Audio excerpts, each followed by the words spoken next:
Hi എല്ലാവർക്കും നമസ്കാരം. എല്ലാവർക്കും ഡെൽറ്റ ലാൻഡിൻ്റെ മറ്റൊരു വീഡിയോയിലേക്ക് സ്വാഗതം.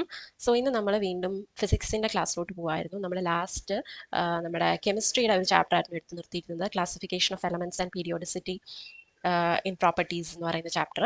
സോ ആ ചാപ്റ്റർ കഴിഞ്ഞതിന് ശേഷം നെക്സ്റ്റ് നമ്മൾ മൊഡ്യൂൾ 1 ബാക്ക് ടു വന്നിരിക്കുകയാണ്. അപ്പോൾ ഇവിടെ ഇനി നമുക്ക് എടുക്കാനുള്ളത് സിമ്പിൾ ഹാർമോണിക് മോഷൻ തൊട്ടാണ്. അപ്പോൾ simple harmonic motion, damned and forced oscillations, ഇത് ഇത്രയും നമ്മുടെ +1 ഓസിലേഷൻസ് എന്ന് പറയുന്ന ചാപ്റ്റർ, ഫിസിക്സിന്റെ 14th ചാപ്റ്ററാണ്. ആ ചാപ്റ്ററിലാണ് ഈ ഭാഗങ്ങളൊക്കെ വരുന്നത്. അപ്പം ഇതിനകത്ത് സിലബസിൽ സ്ട്രെസ് ചെയ്ത് SHO-വും ഡാംഡ് ആൻഡ് ഫോഴ്സ്ഡ് ഓസിലേഷൻസ് ആണ് പറയുന്നത്. എന്നിരുന്നാലും ഞാൻ ഈ ഒരു ചാപ്റ്റർ കംപ്ലീറ്റ്ലി എടുക്കുന്നുണ്ട് ഈ ഒരു ക്ലാസ്സിൽ. കാരണം ബേസിക്സ് തൊട്ട് അറിഞ്ഞു പോയാൽ SHM ഒക്കെ കുറച്ചുകൂടെ ക്ലിയർ ആയിട്ട് മനസ്സിലാവും. ഇക്വേഷൻ ഫോമാറ്റിലോട്ട് നമ്മൾ വേവിനെ റെപ്രസെന്റ് ചെയ്യുന്നതും ഒരു ഡിസ്പ്ലേസ്മെന്റ് ഒക്കെ റെപ്രസെന്റ് ചെയ്യുന്നത്, അതൊക്കെ കുറച്ച് മനസ്സിലാക്കാനായിട്ട് നമ്മൾ ബേസിക് തൊട്ട് പറയുന്നത് നന്നായിരിക്കും. അതുകൊണ്ടാണ് ഞാൻ ഈ ചാപ്റ്റർ ഫുള്ളായിട്ട് എടുക്കുന്നത്. അതുപോലെ തന്നെ നമ്മൾ ചെറിയൊരു കോഴ്സ് സ്റ്റാർട്ട് ചെയ്തിട്ടുണ്ടായിരുന്നു. അതായത് നമ്മുടെ ഫിസിക്കൽ സയൻസിന്റെ സാമ്പിൾ ക്വസ്റ്റ്യൻസും അതുപോലെ ന്യൂമറിക്കൽസും ഉള്ള ഒരു കോഴ്സാണ്. അപ്പോൾ ഇതിൽ അത് മാത്രമല്ല, നിങ്ങൾക്ക് NCERT മലയാളത്തിലുള്ളത് കിട്ടും. ഇതെല്ലാം സോഫ്റ്റ് കോപ്പി ആയിട്ടാണ് കിട്ടുന്നത്. അതുപോലെ NCERTയുടെ സൊല്യൂഷൻസ് നമ്മൾ കണ്ടിട്ടുണ്ടാവും. NCERTയുടെ പുറകിൽ എക്സസൈസ് ക്വസ്റ്റ്യൻസ് ഉണ്ട് അല്ല, ഈ എക്സസൈസ് ക്വസ്റ്റ്യൻസിന്റെ സൊല്യൂഷൻസ് ഉണ്ടാവും. അതുപോലെ തന്നെ സാമ്പിൾ ക്വസ്റ്റ്യൻസ് ഉണ്ടാവും. അതായത് ഈ ചാപ്റ്റർ ബേസ്ഡ് ആയിട്ടുള്ള ക്വസ്റ്റ്യൻസ് സാമ്പിൾ ക്വസ്റ്റ്യൻസ് ആയിട്ട് മലയാളത്തിലായിരിക്കും ഉണ്ടാവുന്നത്. അതുപോലെ ന്യൂമറിക്കൽസ്, അത് എൻട്രൻസ് ലെവലിലൊക്കെ ചോദിച്ചിട്ടുള്ള കുറച്ച് numerical questions with solution. Okay, അപ്പോൾ ഇത്രയും കാര്യങ്ങളാണ് നമ്മൾ ഈ കോഴ്സിൽ പ്രൊവൈഡ് ചെയ്യുന്നത്. ഇതിന്റെ എമൗണ്ട് എന്ന് പറയുന്നത് 499 ആണ്. സോ നിങ്ങൾക്ക് വേണമെങ്കിൽ ട്രയൽ ആക്സസ് എടുക്കാം. ജസ്റ്റ് നിങ്ങൾക്ക് മെറ്റീരിയൽ കാണാനായിട്ട് ട്രയൽ ആക്സസ് ചെയ്യാം. അപ്പം ട്രയൽ നിങ്ങൾക്ക് ഇഷ്ടപ്പെടുവാണെങ്കിൽ മാത്രം നിങ്ങൾക്ക് കണ്ടിന്യൂ ചെയ്യാവുന്നതാണ്.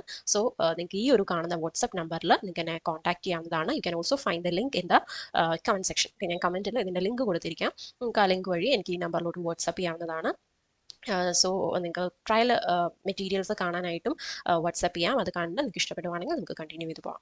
ഓക്കെ, അപ്പം അതുപോലെ തന്നെ ഈ മെറ്റീരിയൽസിലൊക്കെ നിങ്ങൾക്ക് എന്ത് ഡൗട്ട് ഉണ്ടെങ്കിലും നിങ്ങൾക്ക് എന്നോട് ഡയറക്റ്റ്ലി മെസ്സേജ് ക്ലിയർ ചെയ്യാവുന്നതാണ്. ഓക്കെ, അപ്പം നമ്മൾ വീണ്ടും നമ്മുടെ ക്ലാസ്സിലോട്ട് പോവാണ്. ഓസിലേഷൻസ്. ഓക്കെ, ഓസിലേഷൻസ് അല്ലെങ്കിൽ ദോലനങ്ങൾ. ഓക്കെ, ഓസിലേഷന്റെ മലയാളം എന്ന് പറയുന്നത് ദോലനമാണ്. അധ്യായം 14, അത് 14th ചാപ്റ്ററാണ്. +1 ഫിസിക്സിന്റെ സെക്കൻഡ് പാർട്ട് ടെക്സ്റ്റിലാണ് ഈ ഒരു ചാപ്റ്റർ ഉണ്ടാകുന്നത്. ഓക്കെ, സോ ചാപ്റ്ററിലോട്ട് പോവാം. ഓസിലേഷൻസ് നമ്മൾ ചെറിയ ക്ലാസ്സിൽ പഠിക്കുന്നുണ്ട്. അപ്പം നോക്കാം. ഒരു ഇൻട്രൊഡക്ഷൻ ഇവിടെ കൊടുത്തിട്ടുണ്ട്. നമ്മുടെ നിത്യജീവിതത്തിൽ പലതരത്തിലുള്ള ചലനങ്ങൾ കാണാറുണ്ട്. അവയിൽ ഏതാനും ചില ചലനങ്ങളെക്കുറിച്ച് നിങ്ങൾ മുൻ ക്ലാസ്സുകളിൽ പഠിച്ചു കഴിഞ്ഞു. ഉദാഹരണം നേർരേഖാ ചലനം, പ്രൊജക്ടൈൽ ചലനം. ഈ രണ്ട് ചലനങ്ങളും ആവർത്തന ചലനങ്ങൾ അല്ല. അല്ലെ, അപ്പം നമ്മൾ ഈ റെക്ടിലീനിയർ ചലനം എന്ന് പറഞ്ഞാൽ സ്ട്രേറ്റ് ലൈൻ മോഷൻ, അത് നമ്മൾ ഫസ്റ്റ് ചാപ്റ്ററിൽ പഠിച്ചു. Motion in straight line. അതുപോലെ പ്രൊജക്ടൈൽ മോഷൻ, അതും നമ്മൾ സെക്കൻഡ് ചാപ്റ്ററിൽ മോഷൻ ഇൻ പ്ലെയിൻ പറഞ്ഞു. അപ്പോൾ ഇത് രണ്ടും ആവർത്തന ചലനങ്ങളല്ല. ആവർത്തനം എന്ന് വെച്ചാൽ പീരിയോഡിക് ആയിട്ട് റിപ്പീറ്റ് ചെയ്യാത്ത മോഷനാണ് ഇവരൊക്കെ. പക്ഷെ സമവർത്തുള ചലനങ്ങളെക്കുറിച്ചും സൗരയൂഥത്തിലെ ഗ്രഹങ്ങളുടെ പരിക്രമണ ചലനങ്ങളെക്കുറിച്ചും നാം പഠിച്ചിട്ടുണ്ട്. ഈ ചലനങ്ങളിൽ തുല്യ ഇടവേളകളിൽ ചലനം ആവർത്തിക്കപ്പെടുന്നു. അതായത് ഇവ ക്രമാവർത്തന ചലനങ്ങളാണ്. അപ്പൊ തുല്യ ഇടവേളകളിൽ മോഷൻ റിപ്പീറ്റ് ചെയ്യുവാണെങ്കിൽ, ചലനം ആവർത്തിക്കുകയാണെങ്കിൽ അതിനെ നമ്മൾ വിളിക്കുന്നത് ക്രമാവർത്തന ചലനം അല്ലെങ്കിൽ പീരിയോഡിക് മോഷൻ എന്ന് വിളിക്കുന്നു. ഓക്കെ, അപ്പൊ പീരിയോഡിക്കലി റെപ്പറ്റേറ്റീവ് ഇൻ നേച്ചർ ആയിട്ടുള്ള ആൾക്കാരാണ് പീരിയോഡിക് മോഷൻ എന്ന് പറയുന്നത്. അതായത് നിങ്ങളുടെ കുട്ടിക്കാലത്ത് ഊഞ്ഞാലിൽ ആടിയോ അല്ലെങ്കിൽ തൊട്ടിലിൽ ആടിയോ നിങ്ങൾ രസിച്ചിട്ടുണ്ടാകും. കുട്ടിക്കാലത്തെ ഈ ഊഞ്ഞാലാട്ടവും തൊട്ടിലാട്ടവും ഒക്കെ മധുരസ്മരണകളായി നിങ്ങളുടെ മനസ്സിൽ എപ്പോഴും ഉണ്ടാകും. ഈ രണ്ട് ചലനങ്ങളും ആവർത്തന ചലനങ്ങളുടെ പ്രകൃതമുള്ളതും എന്നാൽ ഗ്രഹങ്ങളുടെ പരിക്രമണ ചലനങ്ങളിൽ നിന്നും വ്യത്യസ്തവുമാണ്. ഇവിടെ വസ്തു സന്തുലിത സ്ഥാനത്തിന്റെ ഇരുവശങ്ങളിലേക്ക് ചലിച്ചുകൊണ്ടിരിക്കുന്നു. അപ്പൊ അതിന് നിങ്ങൾക്ക് ഒരു ഉദാഹരണം നിങ്ങളുടെ മനസ്സിൽ ഇപ്പൊ തന്നെ വന്നിട്ടുണ്ടാകും, നമ്മുടെ സിമ്പിൾ പെൻഡുലം. അല്ലെ, സിമ്പിൾ പെൻഡുലത്തിന് ഒരു മീൻ പൊസിഷൻ ഉണ്ടാവും. ആ മീൻ പൊസിഷനിൽ നിന്നാണ് സിമ്പിൾ പെൻഡുലം, ഈ മീൻ പൊസിഷൻ അബൌട്ട് ആയിട്ടാണ് ടു ആൻഡ് ഫ്രോ മോഷനിൽ സിമ്പിൾ പെൻഡുലം ഉണ്ടാകുന്നത്. അതാണ് ഇവിടെ കൊടുത്തിട്ടുള്ളത്. പെൻഡുലം ക്ലോക്കിലെ പെൻഡുലത്തിന് ഇതേതരം ചലനമാണ്. ഇളം കാറ്റിൽ മരച്ചില്ലകളുടെയും ഇലകളുടെയും ദോലനം, നങ്കൂരം ഇട്ടിരിക്കുന്ന ബോട്ടിന്റെ ആട്ടം, കാറിന്റെ എഞ്ചിനുകളിലെ പിസ്റ്റണിന്റെ ചലനം തുടങ്ങിയവയെല്ലാം മുന്നോട്ടും പിന്നോട്ടുമുള്ള ക്രമാവർത്തന ചലനങ്ങളാണ്. അല്ലെങ്കിൽ ടു ആൻഡ് ഫ്രോ മോഷൻ, റിപ്പീറ്റഡ് ആയിട്ടുള്ള അല്ലെങ്കിൽ പീരിയോഡിക് ആയിട്ടുള്ള ടു ആൻഡ് ഫ്രോ മോഷൻസ് ആണ് ഇതെല്ലാം.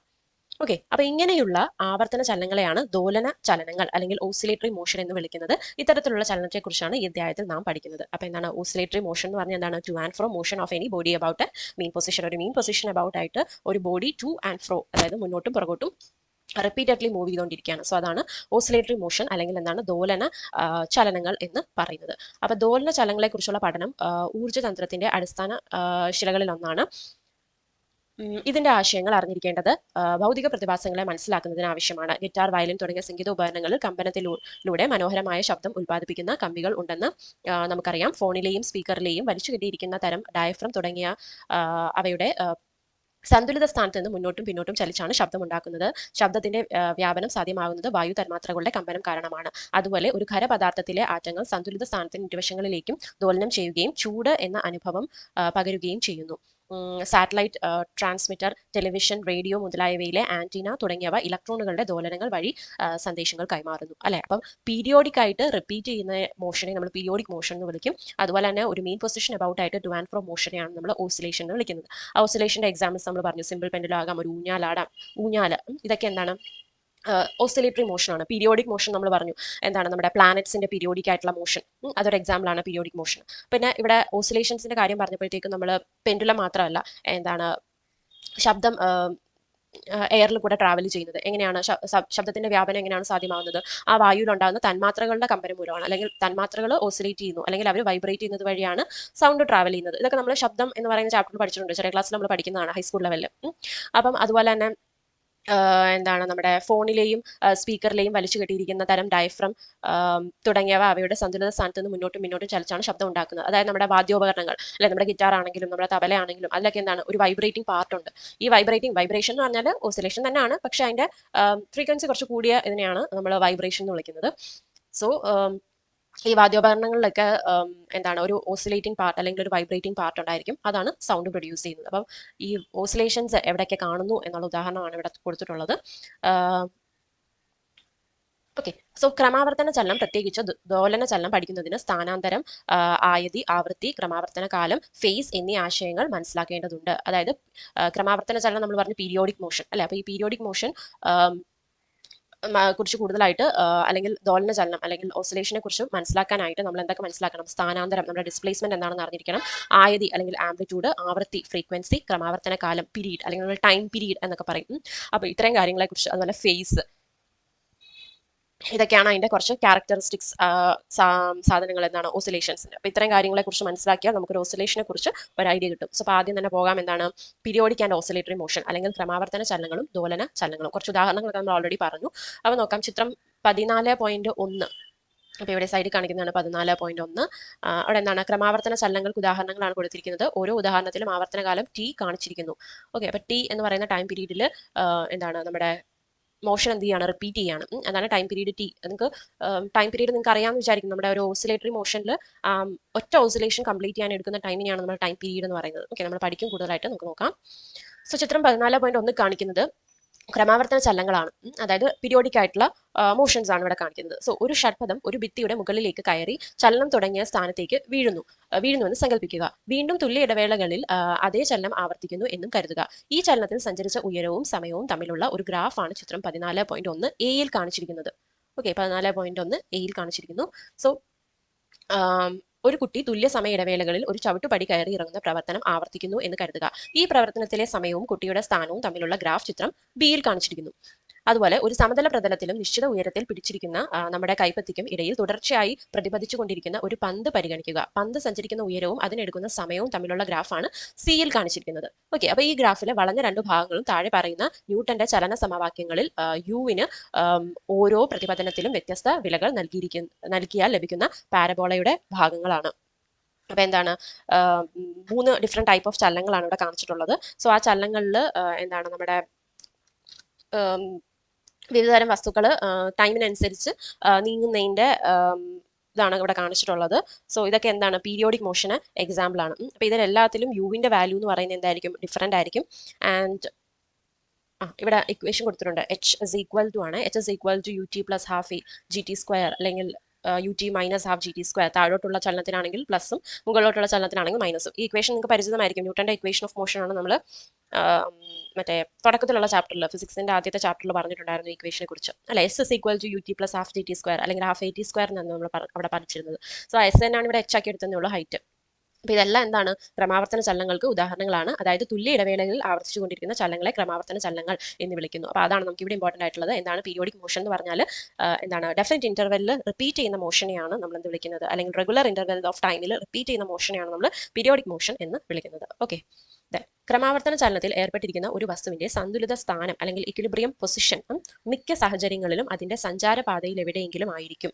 വസ്തു ഈ സ്ഥാനത്തായിരിക്കുമ്പോൾ അതിൽ ഒരു പരിണിത ബാഹ്യബലവും ഉപയോഗിക്കപ്പെടുന്നില്ല. അതുകൊണ്ട് ഈ സ്ഥാനത്ത് നിശ്ചലാവസ്ഥയിലുള്ള ഒരു വസ്തു അതേ സ്ഥാനത്ത് എപ്പോഴും തുടരുവാനുള്ള പ്രവണത കാണിക്കും. സന്തുലിത സ്ഥാനത്ത് നിന്ന് വസ്തുവിന് ചെറിയൊരു സ്ഥാനാന്തരം സംഭവിക്കുകയാണെങ്കിൽ ആ സ്ഥാനത്തേക്ക് തിരിച്ചെത്തിക്കാൻ പരിശ്രമിക്കുന്ന ഒരു ബലം വസ്തുവിൽ ഉടലെടുക്കുന്നു. ഈ ബലമാണ് വസ്തുവിന്റെ ദോലനം അല്ലെങ്കിൽ കമ്പനം സാധ്യമാക്കുന്നത്. അപ്പൊ എന്താണ്, മീൻ പൊസിഷനിൽ ഇരിക്കുന്ന ഒരു വസ്തു എന്താണ്, ആ മീൻ പൊസിഷനിൽ നിന്ന് ചെറിയൊരു ഡിസ്പ്ലേസ്മെന്റ് അതിന് ഉണ്ടാകാമെന്ന് വിചാരിച്ചോ. അപ്പൊ അതെന്താണ്, എപ്പോഴും എന്തെങ്കിലും ഒരു എക്സ്റ്റേണൽ ഫോഴ്സ് അതിൽ ആക്ട് ചെയ്യുമ്പോഴാണ് ഇത് എന്താണ് ഓസിലേറ്റ് ചെയ്യുന്നത്. പക്ഷേ മെയിൻ പൊസിഷൻ ഇരിക്കുമ്പോഴത്തേക്കും അതിനകത്ത് എന്താണ്, ഒരു എക്സ്റ്റേണൽ ഫോഴ്സും ആക്ട് ചെയ്യുന്നില്ല. പക്ഷേ എന്തെങ്കിലും ഫോഴ്സ് ആക്ട് ചെയ്യുമ്പോൾ അത് മെയിൻ പൊസിഷനിൽ നിന്ന് മാറി എന്താണ് ഓസിലേറ്റ് ചെയ്യാനായിട്ട് തുടങ്ങും. ചെറിയ ഡിസ്പ്ലേസ്മെന്റ് വല്ലതും ഉണ്ടാക്കി അത് ഓസിലേറ്റ് ചെയ്യാനായിട്ട് തുടങ്ങും. പക്ഷേ ഈ ഓസിലേറ്റ് ചെയ്യുന്ന സമയത്ത് ഇതിന് എന്താണ് എപ്പോഴും മെയിൻ പൊസിഷനിലോട്ട് തിരിച്ചു വരാനുള്ളൊരു ടെൻഡൻസി ഉണ്ടാവും. അതായത് ഈക്വിലിബ്രിയം പൊസിഷനിലോട്ട് അതിന് തിരിച്ചു വരാനായിട്ടുള്ള ഒരു ടെൻഡൻസി ഉണ്ടാവും. അപ്പോൾ എന്താണ്, ഒരു ഫോഴ്സ് ഇതിൽ തന്നെ എന്താണ് ഉടലെടുക്കുന്നു. ആ ഫോഴ്സ് ആണ് ഇതിനെ ഈക്വിലിബ്രിയം പൊസിഷനിലോട്ട് തിരിച്ചു കൊണ്ടുവരുന്നത്.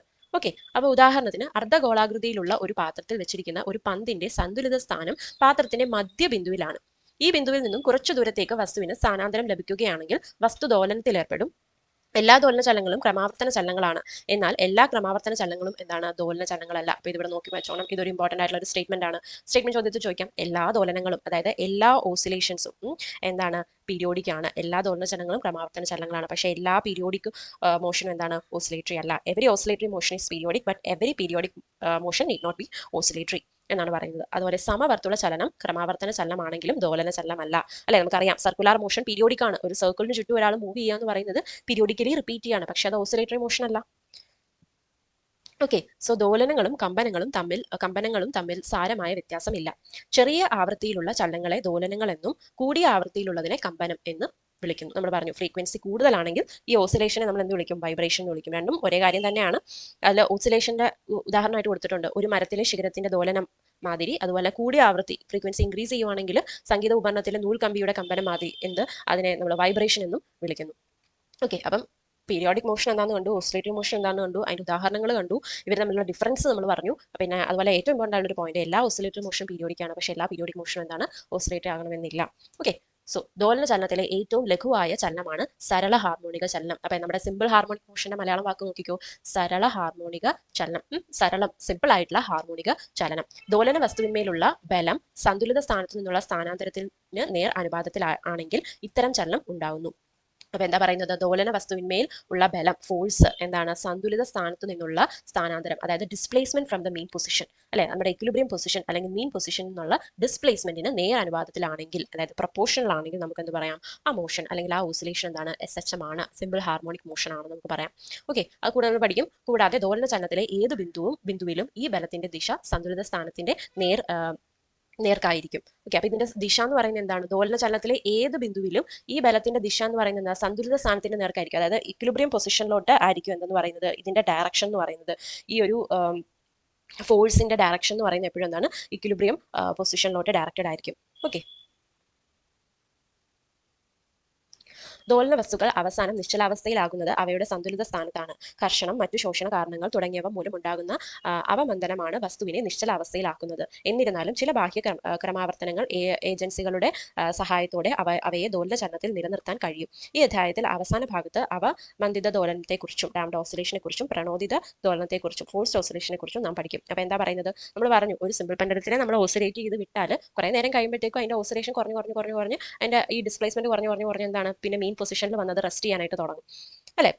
അതെന്താണ് റെസ്റ്റിംഗ് പൊസിഷനിലോട്ട് ഇക്വിലിബ്രിയം പൊസിഷനിലോട്ട് വരും. കാരണം എന്താണ്, ഘർഷണം, ഫ്രിക്ഷൻ കാരണം, അല്ലെ, ഫ്ലൂയിഡ് ഫ്രിക്ഷൻ കാരണം എന്താണ് ഈ ഏതൊരു മോഷൻ ആണെങ്കിലും എന്താണ് കണ്ടിന്യൂസ് ആയിട്ട് പോകുന്നില്ല എന്നൊക്കെ നമ്മൾ ഫസ്റ്റ് ചാപ്റ്ററിൽ പഠിച്ചിരുന്നു. ഫ്രിക്ഷൻ കാരണം എന്താണ് മോഷൻ ഒരു എൻഡിലോട്ട് വരുന്നു. അതേപോലെ തന്നെ ഈ ഒരു സിമ്പിൾ പെൻഡലത്തിലെ കേസും ഘർഷണം എന്ന് പറയുന്ന ഫ്രിക്ഷൻ ആണ്. ഫ്രിക്ഷൻ അല്ലെങ്കിൽ വേറെ എന്തെങ്കിലും ഒക്കെ ഇത് കണക്ക് ഉള്ള ഫോഴ്സസോ എന്തെങ്കിലും കാരണം ഇതെന്താണ് റെസ്റ്റിലോട്ട് വരുന്നു. അപ്പോൾ ഇത് റെസ്റ്റിലോട്ട് വരുന്നു. അപ്പം ഈ മറ്റു ശോഷണങ്ങൾ കാരണം തുടങ്ങിയവ മൂലമുണ്ടാകുന്ന അവമന്ദനമാണ് ഡാമ്പിങ് എന്താണ് വസ്തുവിനെ അവസ്ഥയിലേക്ക് മാറ്റുന്നത്. അപ്പം അതുപോലെ നമുക്ക് വേറെ എന്തെങ്കിലും എക്സ്റ്റേണലി നമ്മൾ എന്തെങ്കിലും ഒരു ഫോഴ്സ് അല്ലെങ്കിൽ എന്തെങ്കിലും ഏജൻസികളുടെ സഹായത്തോടു കൂടി നമുക്ക് ഈ ദോലന ചലനത്തെ എന്താണ് നിലനിർത്താനായിട്ട് സാധിക്കുകയും ചെയ്യാം. ദോലന വസ്തുക്കൾ അവസാനം നിശ്ചലാവസ്ഥയിലാകുന്നത് അവയുടെ സന്തുലിത സ്ഥാനത്താണ്. ഘർഷണം, മറ്റു ശോഷണ കാരണങ്ങൾ തുടങ്ങിയവ മൂലമുണ്ടാകുന്ന അവമന്ദനമാണ് വസ്തുവിനെ നിശ്ചലാവസ്ഥയിലേക്ക് ആക്കുന്നത്.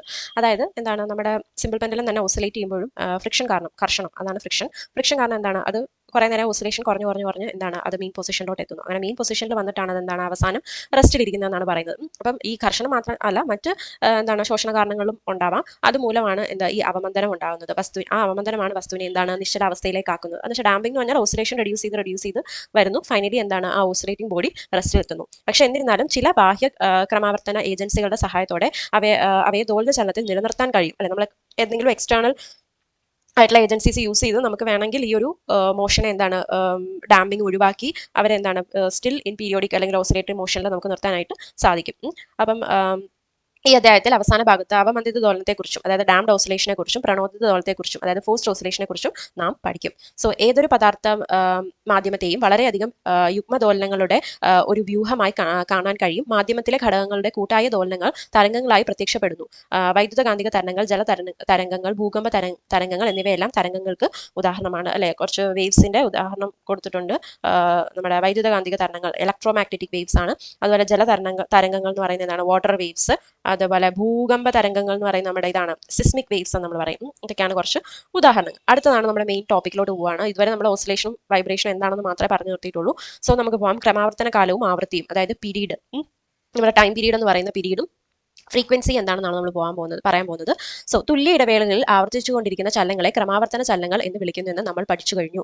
ചലനം ആവർത്തിക്കുന്നത് ആവശ്യമായ ഏറ്റവും ചെറിയ ഇടവേളയെ അതിന്റെ ആവർത്തന കാലം എന്ന് വിളിക്കുന്നു. അല്ലെ, അപ്പൊ എന്താണ്, ഒരു മോഷൻ റിപ്പീറ്റ് ചെയ്ത് വരാനായിട്ട് എടുക്കുന്ന ടൈമിനെയാണ് നമ്മൾ എന്ത് വിളിക്കുന്നത്, ടൈം പീരീഡ് അല്ലെങ്കിൽ സിംപ്ലി പീരീഡ് അല്ലെങ്കിൽ ആവർത്തന കാലം എന്ന് വിളിക്കുന്നത്. അതായത് the smallest interval of time after which the motion is repeated. അല്ലെ, മോഷൻ റിപ്പീറ്റ് ചെയ്യാൻ എടുക്കുന്ന സ്മോളസ്റ്റ് ഇന്റർവെൽ ഓഫ് ടൈമിനെയാണ് നമ്മൾ എന്ത് വിളിക്കുന്നത്, പീരീഡ് അല്ലെങ്കിൽ എന്താണ് ആവർത്തന കാലം എന്ന് പറയുന്നത്. ഓക്കെ, ഇതിനെ നമുക്ക് ടി എന്ന ചിഹ്നം കൊണ്ട് പ്രതിനിധാനം ചെയ്യാം. ആവർത്തന കാലത്തിന്റെ SI യൂണിറ്റ് സെക്കൻഡ് ആണ്. നമുക്കറിയാം ടൈം പീരീഡിന്റെ SI യൂണിറ്റ് എന്താണ്, സെക്കൻഡ് ആണ്. ടി എന്ന് പറയുന്ന ലെറ്റർ വെച്ചിട്ടാണ് നമ്മൾ റെപ്രസെന്റ് ചെയ്യുന്നത്. ഓക്കെ, അപ്പോൾ സെക്കൻഡുകളുടെ തോത് ഉപയോഗിച്ച് ക്രമാവർത്തന ചലനം വിശകലനം ചെയ്യുമ്പോൾ ചില ക്രമാവർത്തന ചലനങ്ങളുടെ വേഗം വളരെ കൂടിയതോ അല്ലെങ്കിൽ കുറഞ്ഞതോ ആയി കാണാം. ഇത്തരം സന്ദർഭങ്ങളിൽ സമയത്തിന്റെ സൗകര്യപ്രദമായ മറ്റു ചില തോതുകൾ ഉപയോഗിക്കുന്നു. ഒരു ക്വാർട്സ് ക്രിസ്റ്റലിന്റെ കമ്പനങ്ങളുടെ സമയാവർത്തന കാലത്തെ മൈക്രോ സെക്കൻഡ് എന്ന ഏകകം ഉപയോഗിച്ചാണ് അളക്കുന്നത്. മൈക്രോ സെക്കൻഡിനെ ഈ മൈക്രോ എന്ന് പറയുന്ന ഇതാണ്, ഈ ഒരു മ്യൂ എന്ന് പറയുന്ന ലെറ്റർ യൂസ് ചെയ്യുക, മൈക്രോ സെക്കൻഡ് ഇങ്ങനെയാണ് എഴുതുന്നത് എന്ന് ചുരുക്കി എഴുതുന്നു. എന്നാൽ ബുധഗ്രഹത്തിന്റെ മെർക്കുറി പരിക്രമണ സമയാവർത്തന കാലം 88 ഭൗമദിനങ്ങളാണ്. അതായത് ഇവിടെ പറയുന്നത് നമ്മൾ സെക്കൻഡ് ആണ് ടൈം പീരീഡിന് യൂസ് ചെയ്യുന്നത്. അതുകൂടാതെ പല യൂണിറ്റ്സ് നമ്മൾ യൂസ് ചെയ്യുന്നുണ്ട്. എൻ്റെ എക്സാമ്പിൾ ആണ് പറയുന്നത് ക്വാർട്സ് ക്രിസ്റ്റൽ. നമ്മൾ സെക്കൻഡ് പറയാൻ പോയ ഇത്രയും ചെറിയ വാല്യൂ ആണ്. അപ്പോൾ 10⁻⁻⁶ സെക്കൻഡ്സ് ആണ് റേഞ്ചിലാണ് അതുള്ളത്. അതാണ് അതിനെ മൈക്രോ സെക്കൻഡ് എന്ന് പറയുന്ന യൂണിറ്റ് ഉപയോഗിച്ച് നമ്മൾ പറയാറുണ്ട്. മെർക്കുറിയുടെ എന്താണ് പരിക്രമണ സമയാവർത്തന കാലം അല്ലെങ്കിൽ എന്താണ് ടൈം പീരീഡ് എന്ന് പറയുന്നത് എന്താണ്, ഓർബിറ്റൽ ടൈം പീരീഡ് 88 ഭൗമദിനങ്ങളാണ്. ഓക്കെ, 88 എർത്ത് ഡേയ്സ് ആണ് അല്ലെ. അപ്പം അത് വലിയൊരു വാല്യൂ ആണ്. അപ്പോൾ നമ്മൾ സെക്കൻഡ് പറയാൻ പോയാൽ അത് വലിയ വാല്യൂ ആണ്. സോ അതുകൊണ്ട് നമുക്ക് അതിനെ ഡേയ്സിൽ നമ്മൾ പറയുന്നു. അതുപോലെ തന്നെ ഹാലിയുടെ വാൽ നക്ഷത്രം നിങ്ങൾ കേട്ടിട്ടുണ്ടാകും, ഹാലീസ് കോമറ്റ് എന്ന് പറയുന്നത്. അതെന്താണ് 76 വർഷത്തിൽ ഒരിക്കലാണ് അതെന്താണ് പ്രത്യക്ഷപ്പെടുന്നത്. അപ്പോൾ അതും 76 വർഷത്തിനെ നമ്മൾ സെക്കൻഡിൽ പറയാനായിട്ട് നമുക്ക് ബുദ്ധിമുട്ടാണ്. അപ്പോൾ അതുകൊണ്ടാണ് നമ്മൾ ടിയുടെ അവിടെ എന്താണ് വർഷത്തിലാണ് നമ്മൾ പറയുന്നത് അല്ലെ. അപ്പോൾ പല വേറെ യൂണിറ്റുകൾ നമ്മൾ യൂസ് ചെയ്യുന്നുണ്ട്. പക്ഷേ SI യൂണിറ്റ് എന്ന് പറയുന്നത് എന്തായിരിക്കും, സെക്കൻഡ് ആയിരിക്കും. സോ ടിയുടെ വ്യൂൾ ക്രമം യൂണിറ്റ് സമയത്തിലുള്ള ആവർത്തനങ്ങളുടെ എണ്ണമാണ്. അപ്പോൾ എന്താണ് വ്യൂൾ ക്രമം എന്ന് പറയുന്നത്, നിങ്ങൾ കേട്ടിട്ടുണ്ടാവും റെസിപ്രോക്കൽ ആണ്. ഓക്കെ, റെസിപ്രോക്കൽ നിങ്ങൾ PSC ഒക്കെ പഠിക്കുമ്പോൾ മാത്സിലുണ്ട് വ്യൂൾക്രമം എന്ന് പറയും. അപ്പോൾ എന്താണ് റെസിപ്രോക്കലിനെയാണ് നമ്മൾ വ്യൂക്രമം. അപ്പോൾ ടൈം പീരീഡിന്റെ റെസിപ്രോക്കൽ എന്ന് പറയുന്നത് എന്താണ്, വിൽ ഗീവ് എന്താണ് യൂണിറ്റ് സമയത്തിലുള്ള ആവർത്തനങ്ങളുടെ എണ്ണം. ആവർത്തനങ്ങൾ എന്ന് പറഞ്ഞാൽ എന്താണ്, number of repetitions per unit time ആണ് നമുക്ക് റെസിപ്രോക്കൽ ഓഫ് ടൈം പീരീഡ് തരുന്നത്. ഇതിനെ നമ്മൾ എന്ത് വിളിക്കും, ഇതാണ് ഫ്രീക്വൻസി അല്ലെങ്കിൽ എന്താണ് ആവൃത്തി. സോ ഈ അളവിനെയാണ് ക്രമാവർത്തന ചലനത്തിന്റെ ആവൃത്തി അല്ലെങ്കിൽ ഫ്രീക്വൻസി എന്ന് വിളിക്കുന്നത്. ഇതിനെ നമ്മളിത് ഇങ്ങനെ ഒരു സിമ്പിൾ വെച്ചിട്ടാണ് റെപ്രസെന്റ് ചെയ്യുന്നത്, ന്യൂ.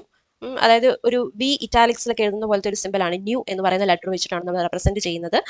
ഇതിനെ പ്രദാനം ചെയ്യുന്നത് ന്യൂവും ടിയും തമ്മിലുള്ള ബന്ധം എന്താണ്, new is equal to 1/t ആണ് അല്ലെ. നമ്മളിപ്പോൾ പറഞ്ഞു റെസിപ്രോക്കൽ ഓഫ് ടൈം പീരീഡ് ആണ്. So nu is equal to 1/t ആണ്. ഓക്കെ, അപ്പൊ ന്യൂവിന്റെ യൂണിറ്റ് എന്തായി, 1/t എന്ന് പറയുമ്പോൾ 1/സെക്കൻഡ് അല്ലേ, that is second raise to -1 അതാണ് പെർ സെക്കൻഡ് ആണ് ന്യൂവിന്റെ യൂണിറ്റ് അല്ലെ ഫ്രീക്വൻസിയുടെ യൂണിറ്റ്. അത് അല്ലെങ്കിൽ എന്താണ് വേറൊരു യൂണിറ്റും പറയുന്നുണ്ട്.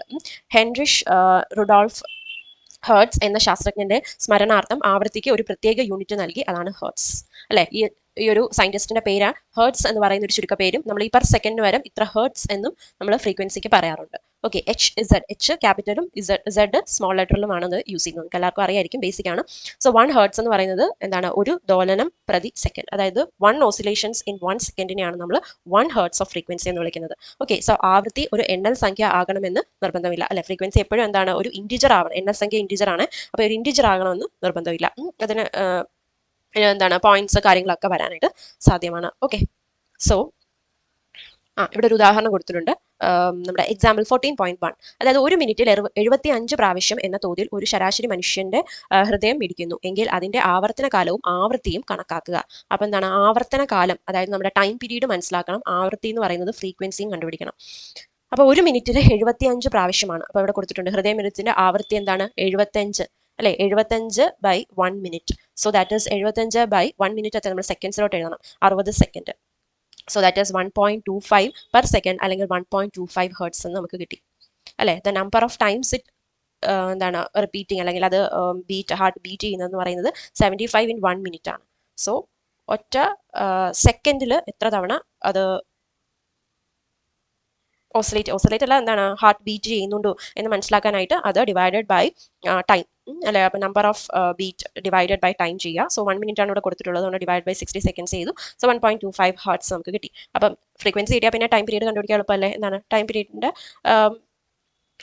റെസിപ്രോക്കൽ എടുക്കുക, അല്ലെ? New is equal to 1/t ആണ്, or T is equal to 1/ന്യൂ ആണ്. രണ്ടും അങ്ങോട്ടും ഇങ്ങോട്ടും എഴുതാം. സോ 1/1.25 നമ്മൾ എഴുതി, ദാറ്റ് ഇസ് 0.8 സെക്കൻഡ്സ്. ഓക്കെ, അപ്പോൾ 0.8 സെക്കൻഡ്സ് ആണ് ടൈം പീരീഡ് എന്ന് പറയുന്നത്. ഓക്കെ അല്ലേ? അടുത്താണ് സ്ഥാനാന്തരം അല്ലെങ്കിൽ ഡിസ്പ്ലേസ്മെന്റ്. അപ്പോൾ ഈ ഡിസ്പ്ലേസ്മെന്റ് എന്ന് പറയുന്നത് എന്താണ്, നമ്മുടെ മീൻ പൊസിഷൻ അല്ലെങ്കിൽ ഇക്വിലിബ്രിയം പൊസിഷനിൽ നിന്നുള്ള സ്ഥാനാന്തരത്തെക്കുറിച്ചാണ് നമ്മളിവിടെ പറയുന്നത്. നോക്കാം, ഒരു വസ്തുവിന്റെ സ്ഥാന സദിശത്തിന്റെ, അതായത് പൊസിഷൻ വെക്ടറിന്റെ മാറ്റമാണ് അതിന്റെ സ്ഥാനാന്തരം എന്ന് നമ്മൾ ഭാഗം 4.2 നിർവചിച്ചിട്ടുണ്ട്. ഈ അധ്യായത്തിൽ സ്ഥാനാന്തരം എന്ന വാക്ക് കൂടുതൽ പൊതുവായ അർത്ഥത്തിലാണ് നാം ഉപയോഗിക്കുന്നത്. നാം പരിഗണിക്കുന്ന ഏതൊരു ഭൗതിക സ്വഭാവത്തിന്റെയും സമയാധിഷ്ഠിതമായ മാറ്റത്തെയാണ് ഇവിടെ സ്ഥാനാന്തരം കൊണ്ട് അർത്ഥമാക്കുന്നത്. അത് നമ്മൾ ഓൾറെഡി പണ്ട് പറഞ്ഞിട്ടുണ്ട്. സമയത്തിനനുസരിച്ച് നമ്മൾ കൺസിഡർ ചെയ്യുന്ന വസ്തു എത്ര ദൂരം മാറി, അല്ലെങ്കിൽ അതിന്റെ സ്ഥാനമാറ്റത്തെയാണ് നമ്മൾ എന്ത് വിളിക്കുന്നത്, സ്ഥാനാന്തരം എന്ന് പറയുന്നത്. സോ ഉദാഹരണത്തിന്, ഒരു പ്രതലത്തിലൂടെ നേർരേഖയിൽ സഞ്ചരിച്ചു കൊണ്ടിരിക്കുന്ന ഒരു പന്തിന്റെ കാര്യം പരിഗണിക്കുക. ഇതിന്റെ സ്ഥാനാന്തരം ആരംഭ ബിന്ദുവിൽ നിന്നുള്ള സമയാനുസൃത ദൂരമാണ്. അത് നമ്മൾ സെക്കൻഡ് ചാപ്റ്ററിൽ ഓൾറെഡി പറഞ്ഞിട്ട് വന്നതാണ്. സ്ട്രേറ്റ് ലൈൻ മോഷൻ ആണെങ്കിൽ ഒരു പർട്ടിക്കുലർ ടൈം പീരീഡ് കഴിയുമ്പോൾ അത് എത്ര ഡിസ്റ്റൻസ് ട്രാവൽ ചെയ്തു, അല്ലെ? അല്ലെങ്കിൽ അതിനെയാണ് നമ്മൾ അതിന്റെ ഡിസ്പ്ലേസ്മെന്റ് അല്ലെങ്കിൽ ഡിസ്റ്റൻസ് എന്ന് പറഞ്ഞിരുന്നത്. പക്ഷെ നമ്മുടെ സൗകര്യത്തിനനുസരിച്ച് ആരംഭ സ്ഥാനം നാം ഒറിജിൻ തിരഞ്ഞെടുക്കുന്നത് ഒരറ്റം ഭിത്തിയോട് ബന്ധിപ്പിച്ചിരിക്കുന്നതും അടുത്ത അറ്റം ഒരു കട്ടയോട് ബന്ധിപ്പിച്ചിരിക്കുന്നതുമായ ഒരു സ്പ്രിംഗ് പരിഗണിക്കുക.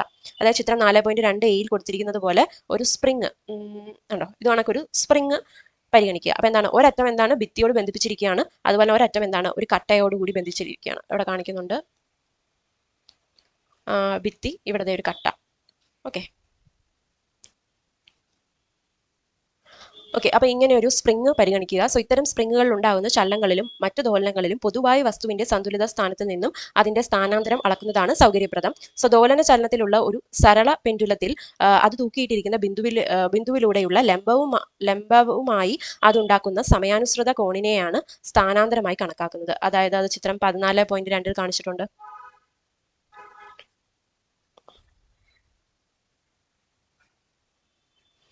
അപ്പൊ എന്താണ്, ഈ ഓസിലേറ്റിംഗ് ആയിട്ടുള്ള സിമ്പിൾ പെൻഡലത്തിന്റെ കേസിൽ ഈ ആംഗിൾ ഉണ്ടല്ലോ, അതായത് angle from the vertical as A function of time may be regarded as A displacement variable എന്നാണ് പറയുന്നത്. അതായത് ഇവിടെ ഉണ്ടാക്കുന്ന ഈ ഒരു ടൈമിന് ഇവിടെ ഉണ്ടാക്കുന്ന ഈ ഒരു ആംഗിളിനെയാണ് നമ്മൾ എന്ത് വിളിച്ചത്, ഡിസ്പ്ലേസ്മെന്റ്. ഈ ഒരു സിമ്പിൾ പെൻഡലത്തിന്റെ കേസിൽ അതിന്റെ ഡിസ്പ്ലേസ്മെന്റ് എന്ന് വിളിച്ചത്.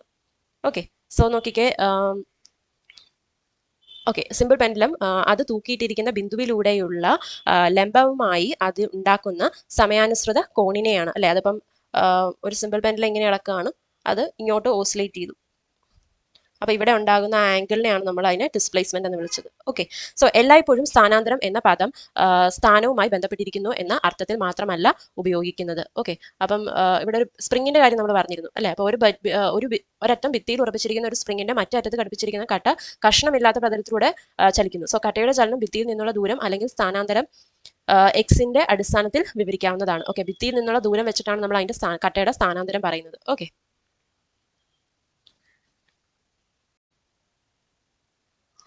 നമുക്ക് മറ്റു പല തരത്തിലുള്ള സ്ഥാനാന്തരങ്ങളെയും കാണാൻ സാധിക്കും. ഒരു AC സർക്യൂട്ടിൽ കപ്പാസിറ്ററിന് കുറുകെ സമയത്തിനനുസരിച്ച് മാറിക്കൊണ്ടിരിക്കുന്ന വോൾട്ടേജ് ഒരു അസ്ഥിര സ്ഥാനാന്തരമാണ്. ഇതുപോലെ ശബ്ദ തരംഗത്തിന്റെ വ്യാപനത്തിൽ സമയത്തിനനുസരിച്ചുള്ള മർദ്ദ വ്യതിയാനങ്ങൾ, പ്രകാശ തരംഗത്തിലെ വൈദ്യുത മണ്ഡലങ്ങളുടെ കാന്തമണ്ഡലങ്ങളുടെയും വ്യതിയാനങ്ങൾ തുടങ്ങിയവ വ്യത്യസ്ത സന്ദർഭങ്ങളിലൂടെ സ്ഥാനാന്തരങ്ങൾക്ക് ഉദാഹരണമാണ്. ഓക്കെ, അസ്ഥിര സ്ഥാനാന്തരത്തിന് പോസിറ്റീവോ നെഗറ്റീവോ ആയ വിലകൾ ഉണ്ടാകാം. ഓക്കെ, അസ്ഥിര സ്ഥാനാന്തരം വേരിയബിൾ മാറിക്കൊണ്ടിരിക്കുന്ന ഡിസ്പ്ലേസ്മെന്റ്, വേരിയിങ് ഡിസ്പ്ലേസ്മെന്റ്. ഓക്കെ, അതിനെന്താണ് പോസിറ്റീവ് വാല്യൂ ഉണ്ടാകാം, അതുപോലെ നെഗറ്റീവ് വാല്യൂ ഉണ്ടാവാം. അല്ലെ, നിങ്ങൾ ഇപ്പം ഒരു AC സർക്യൂട്ടിന്റെ കണ്ടിട്ടുണ്ടാവും, ഇങ്ങനെ പോസിറ്റീവ് വാല്യൂസ് നെഗറ്റീവ് വാല്യൂസ് ഒരു വേവ് പോലെ ആയിരിക്കും പോകുന്നത്. അപ്പോൾ മുകളിലോട്ടുള്ളതെല്ലാം പോസിറ്റീവ് വാല്യൂസ്, താഴോട്ടുള്ളതെല്ലാം നെഗറ്റീവ് വാല്യൂസ് ആയിട്ട് നമ്മൾ കണക്കാക്കാറുണ്ട്. സോ അതുപോലെ പ്രമവർത്തന ചലനത്തിന്റെ പരീക്ഷണങ്ങളിൽ അവയുടെ സ്ഥാനാന്തരം പല സമയ ഇടവേളകളിൽ അളക്കാറുണ്ട്. ദോലനങ്ങളിൽ ഉണ്ടാകുന്ന സ്ഥാനാന്തരം സാധാരണയായി സമയത്തിന്റെ ഫലനമായാണ് ഗണിത രൂപത്തിൽ എഴുതുന്നത്. അപ്പോൾ എന്താ ഇവിടെ പറയുന്നതെന്ന് വെച്ചാൽ, നമ്മുടെ ഈ ഓസിലേഷൻ നടക്കുന്ന സമയത്ത് അല്ലെങ്കിൽ ഓസിലേറ്ററി മോഷന്റെ കേസിൽ നമ്മൾ ഡിസ്പ്ലേസ്മെന്റ് എന്താണ്, ഒരു മാത്തമാറ്റിക്കൽ ഫംഗ്ഷൻ ഓഫ് ടൈം ആയിട്ടാണ് നമ്മൾ റെപ്രസെന്റ് ചെയ്യുന്നത്. അതാണ് സാധാരണയായി സമയത്തിന്റെ ഫലനമായാണ് ഗണിത രൂപത്തിൽ എഴുതുന്നത്. അതായത് മാത്തമാറ്റിക്കൽ ഫോമിൽ എഴുതുമ്പോഴത്തേക്കും ഒരു ഫംഗ്ഷന്റെ ഫോം, ഒരു ഫംഗ്ഷൻ ആയിട്ടാണ് നമ്മൾ എഴുതുന്നതെന്ന് പറയുന്നത്. അപ്പോൾ നോക്കാം, ക്രമാവർത്തന ചലനങ്ങളിൽ ഇത്തരം ഫലനങ്ങൾ, അതായത് ഫംഗ്ഷൻസിനാണ് നമ്മൾ ഫലനങ്ങൾ എന്ന് പറയുന്നത്, സമയ ഇടവേളകളുടെ ക്രമാവർത്തന സ്വഭാവം കാണിക്കും. സോ ലഘുവായ ക്രമാവർത്തന ഫലനങ്ങളിൽ ഒന്നാണ് എന്താണ്, അതായത് നമ്മുടെ സിമ്പിൾ ആയിട്ടുള്ള ഒരു പീരിയോഡിക് ഫംഗ്ഷന്റെ ഫോർമാറ്റ് ഇവിടെ എഴുതിയിട്ടുണ്ട്. f(t) = a cos omega t. അപ്പൊ f(t) = a cos omega t എന്ന് പറയുന്നത് ഒരു സിമ്പിൾ ആയിട്ടുള്ള ഒരു പീരിയോഡിക് ഫംഗ്ഷന്റെ ഉദാഹരണമാണ്. അപ്പൊ ഇവിടെ നോക്കാം, f(t) = a cos omega t എന്ന് നമുക്ക് എഴുതാം. അപ്പോൾ ദോലനങ്ങളുമായി ബന്ധപ്പെട്ട പരീക്ഷണങ്ങളിൽ വ്യത്യസ്ത സമയങ്ങളിൽ സ്ഥാനാന്തരം അളക്കുന്നു. സമയത്തിന്റെ ഒരു ഗണിത ഫലനം ആയി സ്ഥാനാന്തരത്തെ പ്രതിനിധാനം ചെയ്യാൻ കഴിയും. അതാണ് നമ്മളിപ്പോൾ പറഞ്ഞത്, സമയത്തിന്റെ ഒരു മാത്തമാറ്റിക്കൽ ഫംഗ്ഷന്റെ ഫോർമാറ്റിൽ നമുക്ക് ഡിസ്പ്ലേസ്മെന്റിനെ റെപ്രസെന്റ് ചെയ്യാനായിട്ട് കഴിയും. ഈ ഫലനത്തിന്റെ ആർഗ്യുമെന്റ് ഒമേഗ ടി ആണ്. ഓക്കെ, ഈ ആംഗിൾ ആണ് ആർഗ്യുമെന്റ് എന്ന് പറയുന്നത്. സോ അതാണ് കോസ് തീറ്റ എന്ന് തീറ്റയ്ക്ക് വരെ നമ്മൾ ഒമേഗ ടി എഴുതി. അപ്പോൾ ആർഗ്യുമെന്റ് എന്ന് പറയുന്നതാണ് ഒമേഗ ടി.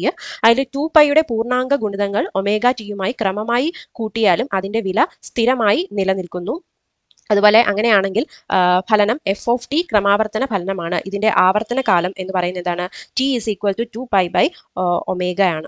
അപ്പം ആവർത്തന കാലം, ടൈം പീരീഡ് എന്ന് പറയുന്നത് 2π/ω ആണ്. അതായത് t എന്ന് പറയുന്നത് ടൈം പീരീഡ്, f(t) എന്ന് പറയുന്നത് ആ ഫംഗ്ഷൻ ആണ്. f(t) നമുക്ക് എങ്ങനെ എഴുതാം, f(t) = f(t + t എന്ന് എഴുതാനായിട്ട് കഴിയും. സോ ഒരു സൈൻ ഫലനം, അതായത് f(t) = a sin ωt പരിഗണിക്കുകയാണെങ്കിൽ ഈ ഗണിത ഗുണം അത് പാലിക്കുന്നതായി കാണാം. അതായത് ഒരു കാര്യം നമ്മൾ പറയുന്നത്, f(t) = a cos omega t എന്ന് എഴുതാം. അതിൽ omega t ആണ് ഈ ഫംഗ്ഷന്റെ ആർഗ്യുമെന്റ് എന്ന് പറയുന്നത്. അപ്പം ഇത് ഈ omega t 2π റേഡിയൻ എന്ന് പറയുന്ന, അതായത് നമ്മുടെ ആംഗിൾ 2π റേഡിയന്റെ ഇന്റഗ്രൽ മൾട്ടിപ്പിൾ ആയിട്ട് നമ്മൾ ഇതിനെ ആഡ് ചെയ്യുവാണെങ്കിൽ, അതായത് omega t + 2πയുടെ ഇന്റഗ്രൽ മൾട്ടിപ്പിൾസ് ആയിട്ട് ആഡ് ചെയ്താലും ഈ ഫംഗ്ഷൻ എന്താണ്, വിൽ റിമെയിൻ ദ സെയിം. അപ്പൊ a cos of omega t + 2π ആണെങ്കിലും a cos omega t യോട് തുല്യമായിരിക്കും. a cos omega t + 2 × 2π ആണെങ്കിലും ആ function a cos omega t ആയിട്ട് തന്നെ നിലനിൽക്കും. അതാണ് 2π റേഡിയന്റെ മൾട്ടിപ്പിൾസ് ഈ ഒരു ഒമേഗ ടിയോട് കൂടി ആഡ് ചെയ്താലും ഫംഗ്ഷന്റെ വാല്യൂ എന്താണ്, സ്ഥിരമായിട്ട് നിലനിൽക്കും എന്നാണ് അവിടെ പറയുന്നത്. അതുപോലെ നമ്മളിവിടെ പറയുകയാണ്, ക്യാപിറ്റൽ ടി എന്ന് പറയുന്നതാണ് ഇതിന്റെ ടൈം പീരീഡ്. അപ്പോൾ f(t) എന്ന് പറയുന്നത് ഇതുപോലെ ഒരു പീരിയോഡിക് ഫംഗ്ഷൻ ആണെന്ന് കണക്കാക്കുക. അതിന്റെ ടൈം പീരീഡ് ക്യാപിറ്റൽ ടി ആണെങ്കിൽ ആ ടൈം പീരീഡിനെ നമുക്ക് t = 2π/ω എന്ന് എഴുതാം. അതായത് f(t) എന്നത് എങ്ങനെ എഴുതാം, f(t + t). അതായത് ക്യാപിറ്റൽ ടി എന്ന് പറയുന്നത് ഒരു പെർട്ടിക്കുലർ ടൈം ആണ്. സ്മോൾ ടി എന്ന് പറയുന്ന ഒരു പെർട്ടിക്കുലർ ടൈമും ക്യാപിറ്റൽ ടി എന്ന് പറയുന്നത് എന്താണ്, അതിന്റെ ടൈം പീരീഡുമാണ്. അതാണ്, അതായത് t ആവർത്തന കാലമുള്ള ഫലനം f(t) ക്രമാവർത്തനത്തിലാണെങ്കിൽ f(t)യെ നമുക്ക് എന്താണ്, f(t + t എന്ന് എഴുതാനായിട്ട് സാധിക്കും. ഓക്കെ, ഫംഗ്ഷൻ ആണ് f(t), ടൈം പീരീഡ് ആണ് ക്യാപിറ്റൽ ടി. അങ്ങനെയാണെങ്കിൽ f(t) = f(t + t എന്ന് എഴുതാനായിട്ട് സാധിക്കും. സോ ഒരു സൈൻ ഫലനം, ഒരു സൈൻ ഫംഗ്ഷൻ എങ്ങനെ നമുക്ക് എഴുതാം, f(t) = a sin ωt എന്ന് നമുക്ക് എഴുതാം.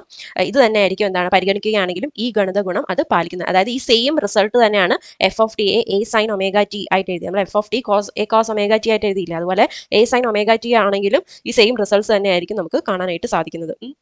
അപ്പം അതുപോലെ f(t) എന്താ എഴുതാം, a sin ωt + b cos ωt. ഇതും എന്താണ്, ഒരു പീരിയോഡിക് ഫംഗ്ഷൻ ആണ്. അതിന്റെ ടൈം പീരീഡും എന്താണ്, ക്യാപിറ്റൽ ടി ആണ്. So f(t) = a sin ωt + b cos ωt പോലെയുള്ള സൈൻ ഫലനത്തിന്റെയും കോസ് ഫലനത്തിന്റെയും കൂടിച്ചേരലും ഒരേ ആവർത്തന കാലമുള്ള ക്രമാവർത്തന ഫലമാണ്. ഓക്കെ, അപ്പൊ അതുപോലെ a = d cos phi. Okay, phi എന്ന് പറയുന്ന ഒരു ടേം ആണ് നമ്മൾ എടുത്തിരിക്കുന്നത്. അതുപോലെ b = d sin phi. എന്ന് കരുതുകയാണെങ്കിൽ സമവാക്യം, അതായത് ഈ ഒരു സമവാക്യം എന്തായി മാറും അനുസരിച്ച് F of T is equal to D sine omega T plus five ആയി മാറും. ഇവിടെ ഡിയും ഫൈയും എന്താണ് സ്ഥിരാങ്കങ്ങളാണ്, അതായത് കോൺസ്റ്റൻസ് ആണ്. അപ്പൊ ഡി യെ നമുക്ക് എന്തെഴുതാം, D is equal to root of A square plus B square and five is equal to tan inverse of B by A എന്നിങ്ങനെയാണ്. ഓക്കെ, അപ്പൊ എന്താ ഇവിടെ പറയുന്നത്, ഏതൊരു ക്രമാവർത്തന ഫലനത്തെയും വ്യത്യസ്ത ആവർത്തന കാലവും അനുയോജ്യമായ ഗുണാങ്കങ്ങളും ഉള്ള സൈൻ ഫലനങ്ങളുടെയും കോസ് ഫലനങ്ങളുടെയും ശ്രേണിയായി എഴുതാൻ കഴിയുമെന്ന് എന്താണ് ഴാങ് ബാപ്റ്റിസ്റ്റ് ജോസഫ് ഫൊറിയർ, അപ്പൊ അതായത് അദ്ദേഹം ഫൊറിയർ നിങ്ങൾ കേട്ടിട്ടുണ്ടാവും എന്ന ഫ്രഞ്ച് ഗണിതശാസ്ത്രജ്ഞൻ തെളിയിച്ചു. ഈ സവിശേഷമായ ഫലം കാരണമാണ് സൈൻ ഫലനത്തിനും കോസ് ഫലനത്തിനും വലിയ പ്രാധാന്യം ലഭിച്ചത്. അപ്പൊ എന്താ നമുക്ക് പറയാൻ പറ്റുന്നത്, ഏതൊരു പീരിയോഡിക് ഫംഗ്ഷൻ എടുത്താലും അതിനെ എന്താണ് സൈൻ ഫംഗ്ഷന്റെയും കൊസൈൻ ഫംഗ്ഷന്റെയും എന്താണ് ഒരു സൂപ്പർ പൊസിഷൻ ആയിട്ട് നമുക്കത് എഴുതാനായിട്ട് സാധിക്കും എന്നാണ് പറയുന്നത്. ശ്രേണിയായി, അതായത് ഒരു സീരീസ് ആയിട്ട് അവരെ എന്താണ് എഴുതാനായിട്ട് സാധിക്കും എന്നാണ്, വിത്ത് different time period with suitable coefficients, അതാണ് നമ്മുടെ ഫൊറിയർ പറഞ്ഞത്. ഓക്കെ,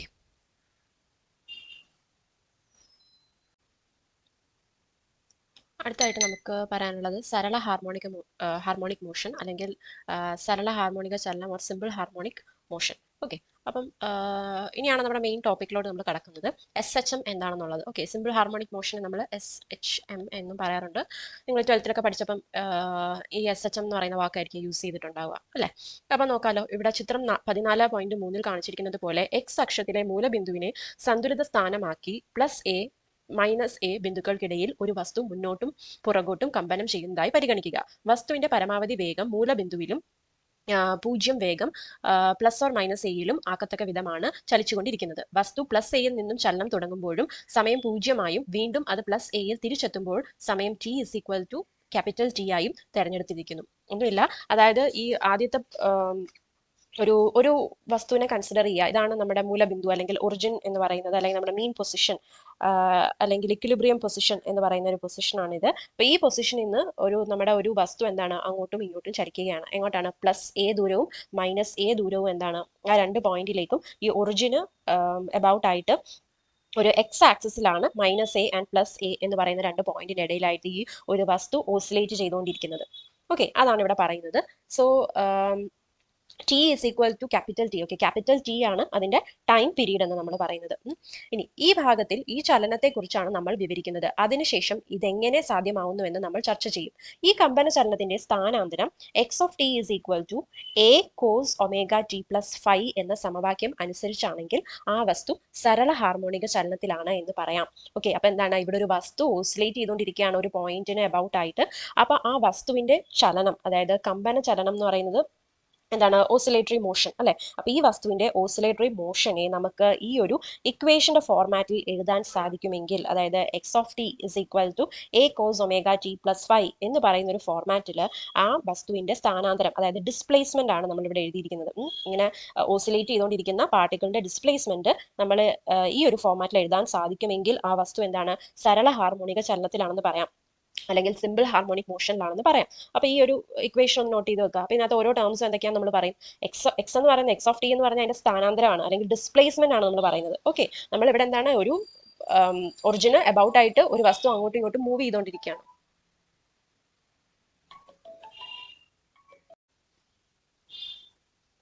ഓക്കെ, ഒറിജിൻ അബൌട്ട് ആയിട്ട് ഒരു പാർട്ടിക്കിൾ എന്താണ് towards right and towards left X ആക്സിസിലൂടെ മൂവ് ചെയ്തുകൊണ്ടിരിക്കുകയാണ്. അതാണ് ഇവിടെ കാണിച്ചിട്ടുള്ളത്. അപ്പോൾ +A or -A ആണ് അതിന്റെ ഡിസ്പ്ലേസ്മെന്റ് ഫ്രം ദ ഒറിജിൻ എന്ന് പറയുന്നത്.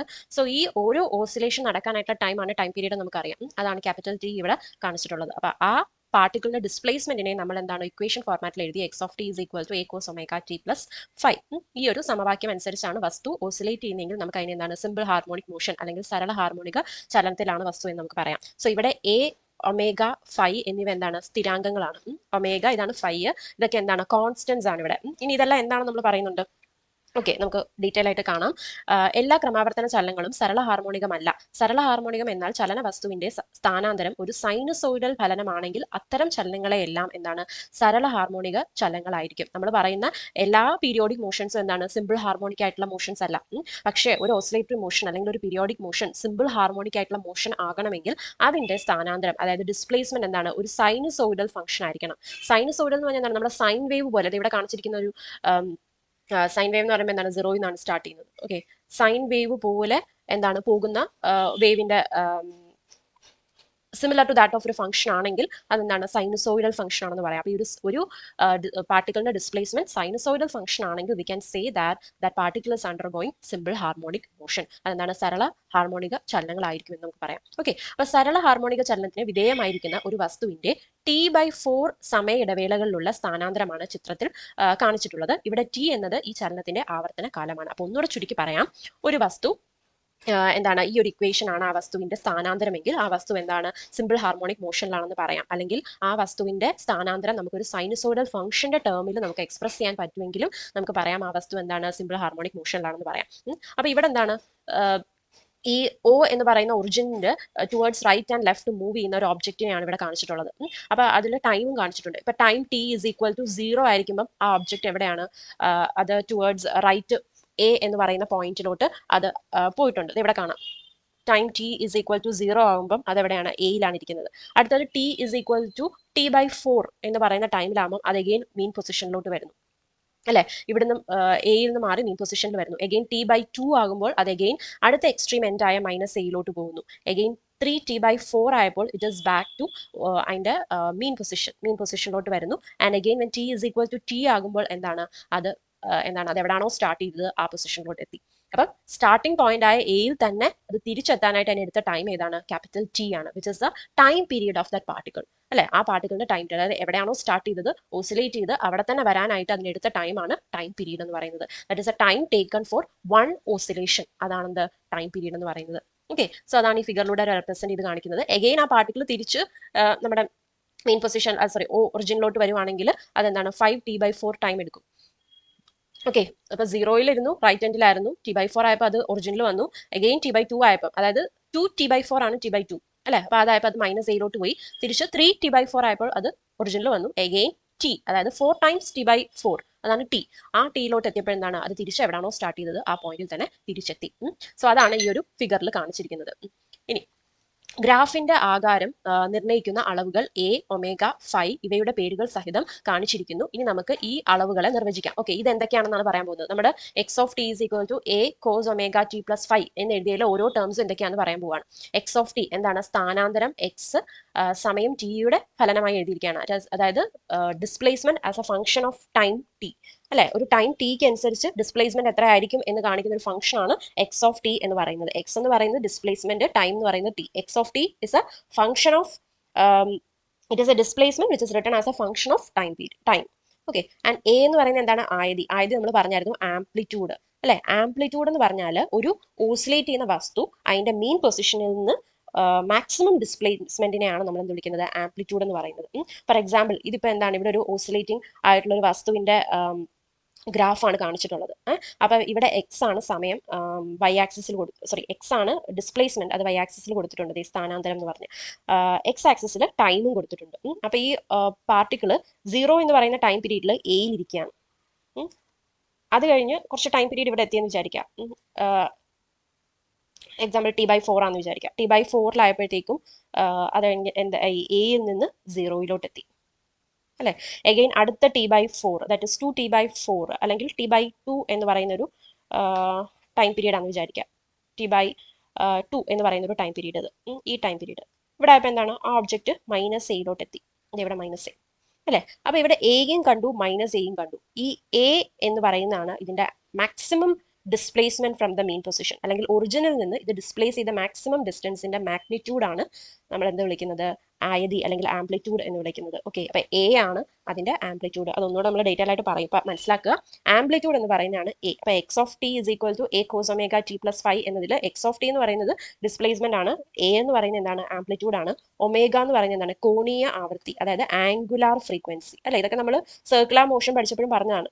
Omega is angular frequency. ഇനി ഒമേഗ ടി പ്ലസ് 5 എന്ന് എഴുതിയ ആ ഒരു ടേം ഉണ്ടല്ലോ, അതെന്താണ്, ഫേസ് ആണ്. ഓക്കെ, എന്താണ് ഇതിന്റെ ഫംഗ്ഷൻ ഫേസ് ആണെന്ന് നമ്മൾ പറയും, അല്ലെങ്കിൽ അത് ടൈം ഡിപെൻഡന്റ് ആണ്, അതാണ് സമയബന്ധിതം എന്ന് എഴുതിയേക്കുന്നത്. അപ്പോൾ ഫേസ് ആൻഡ് ഫൈ എന്ന് പറയുന്നത് it is a constant, that is a phase constant.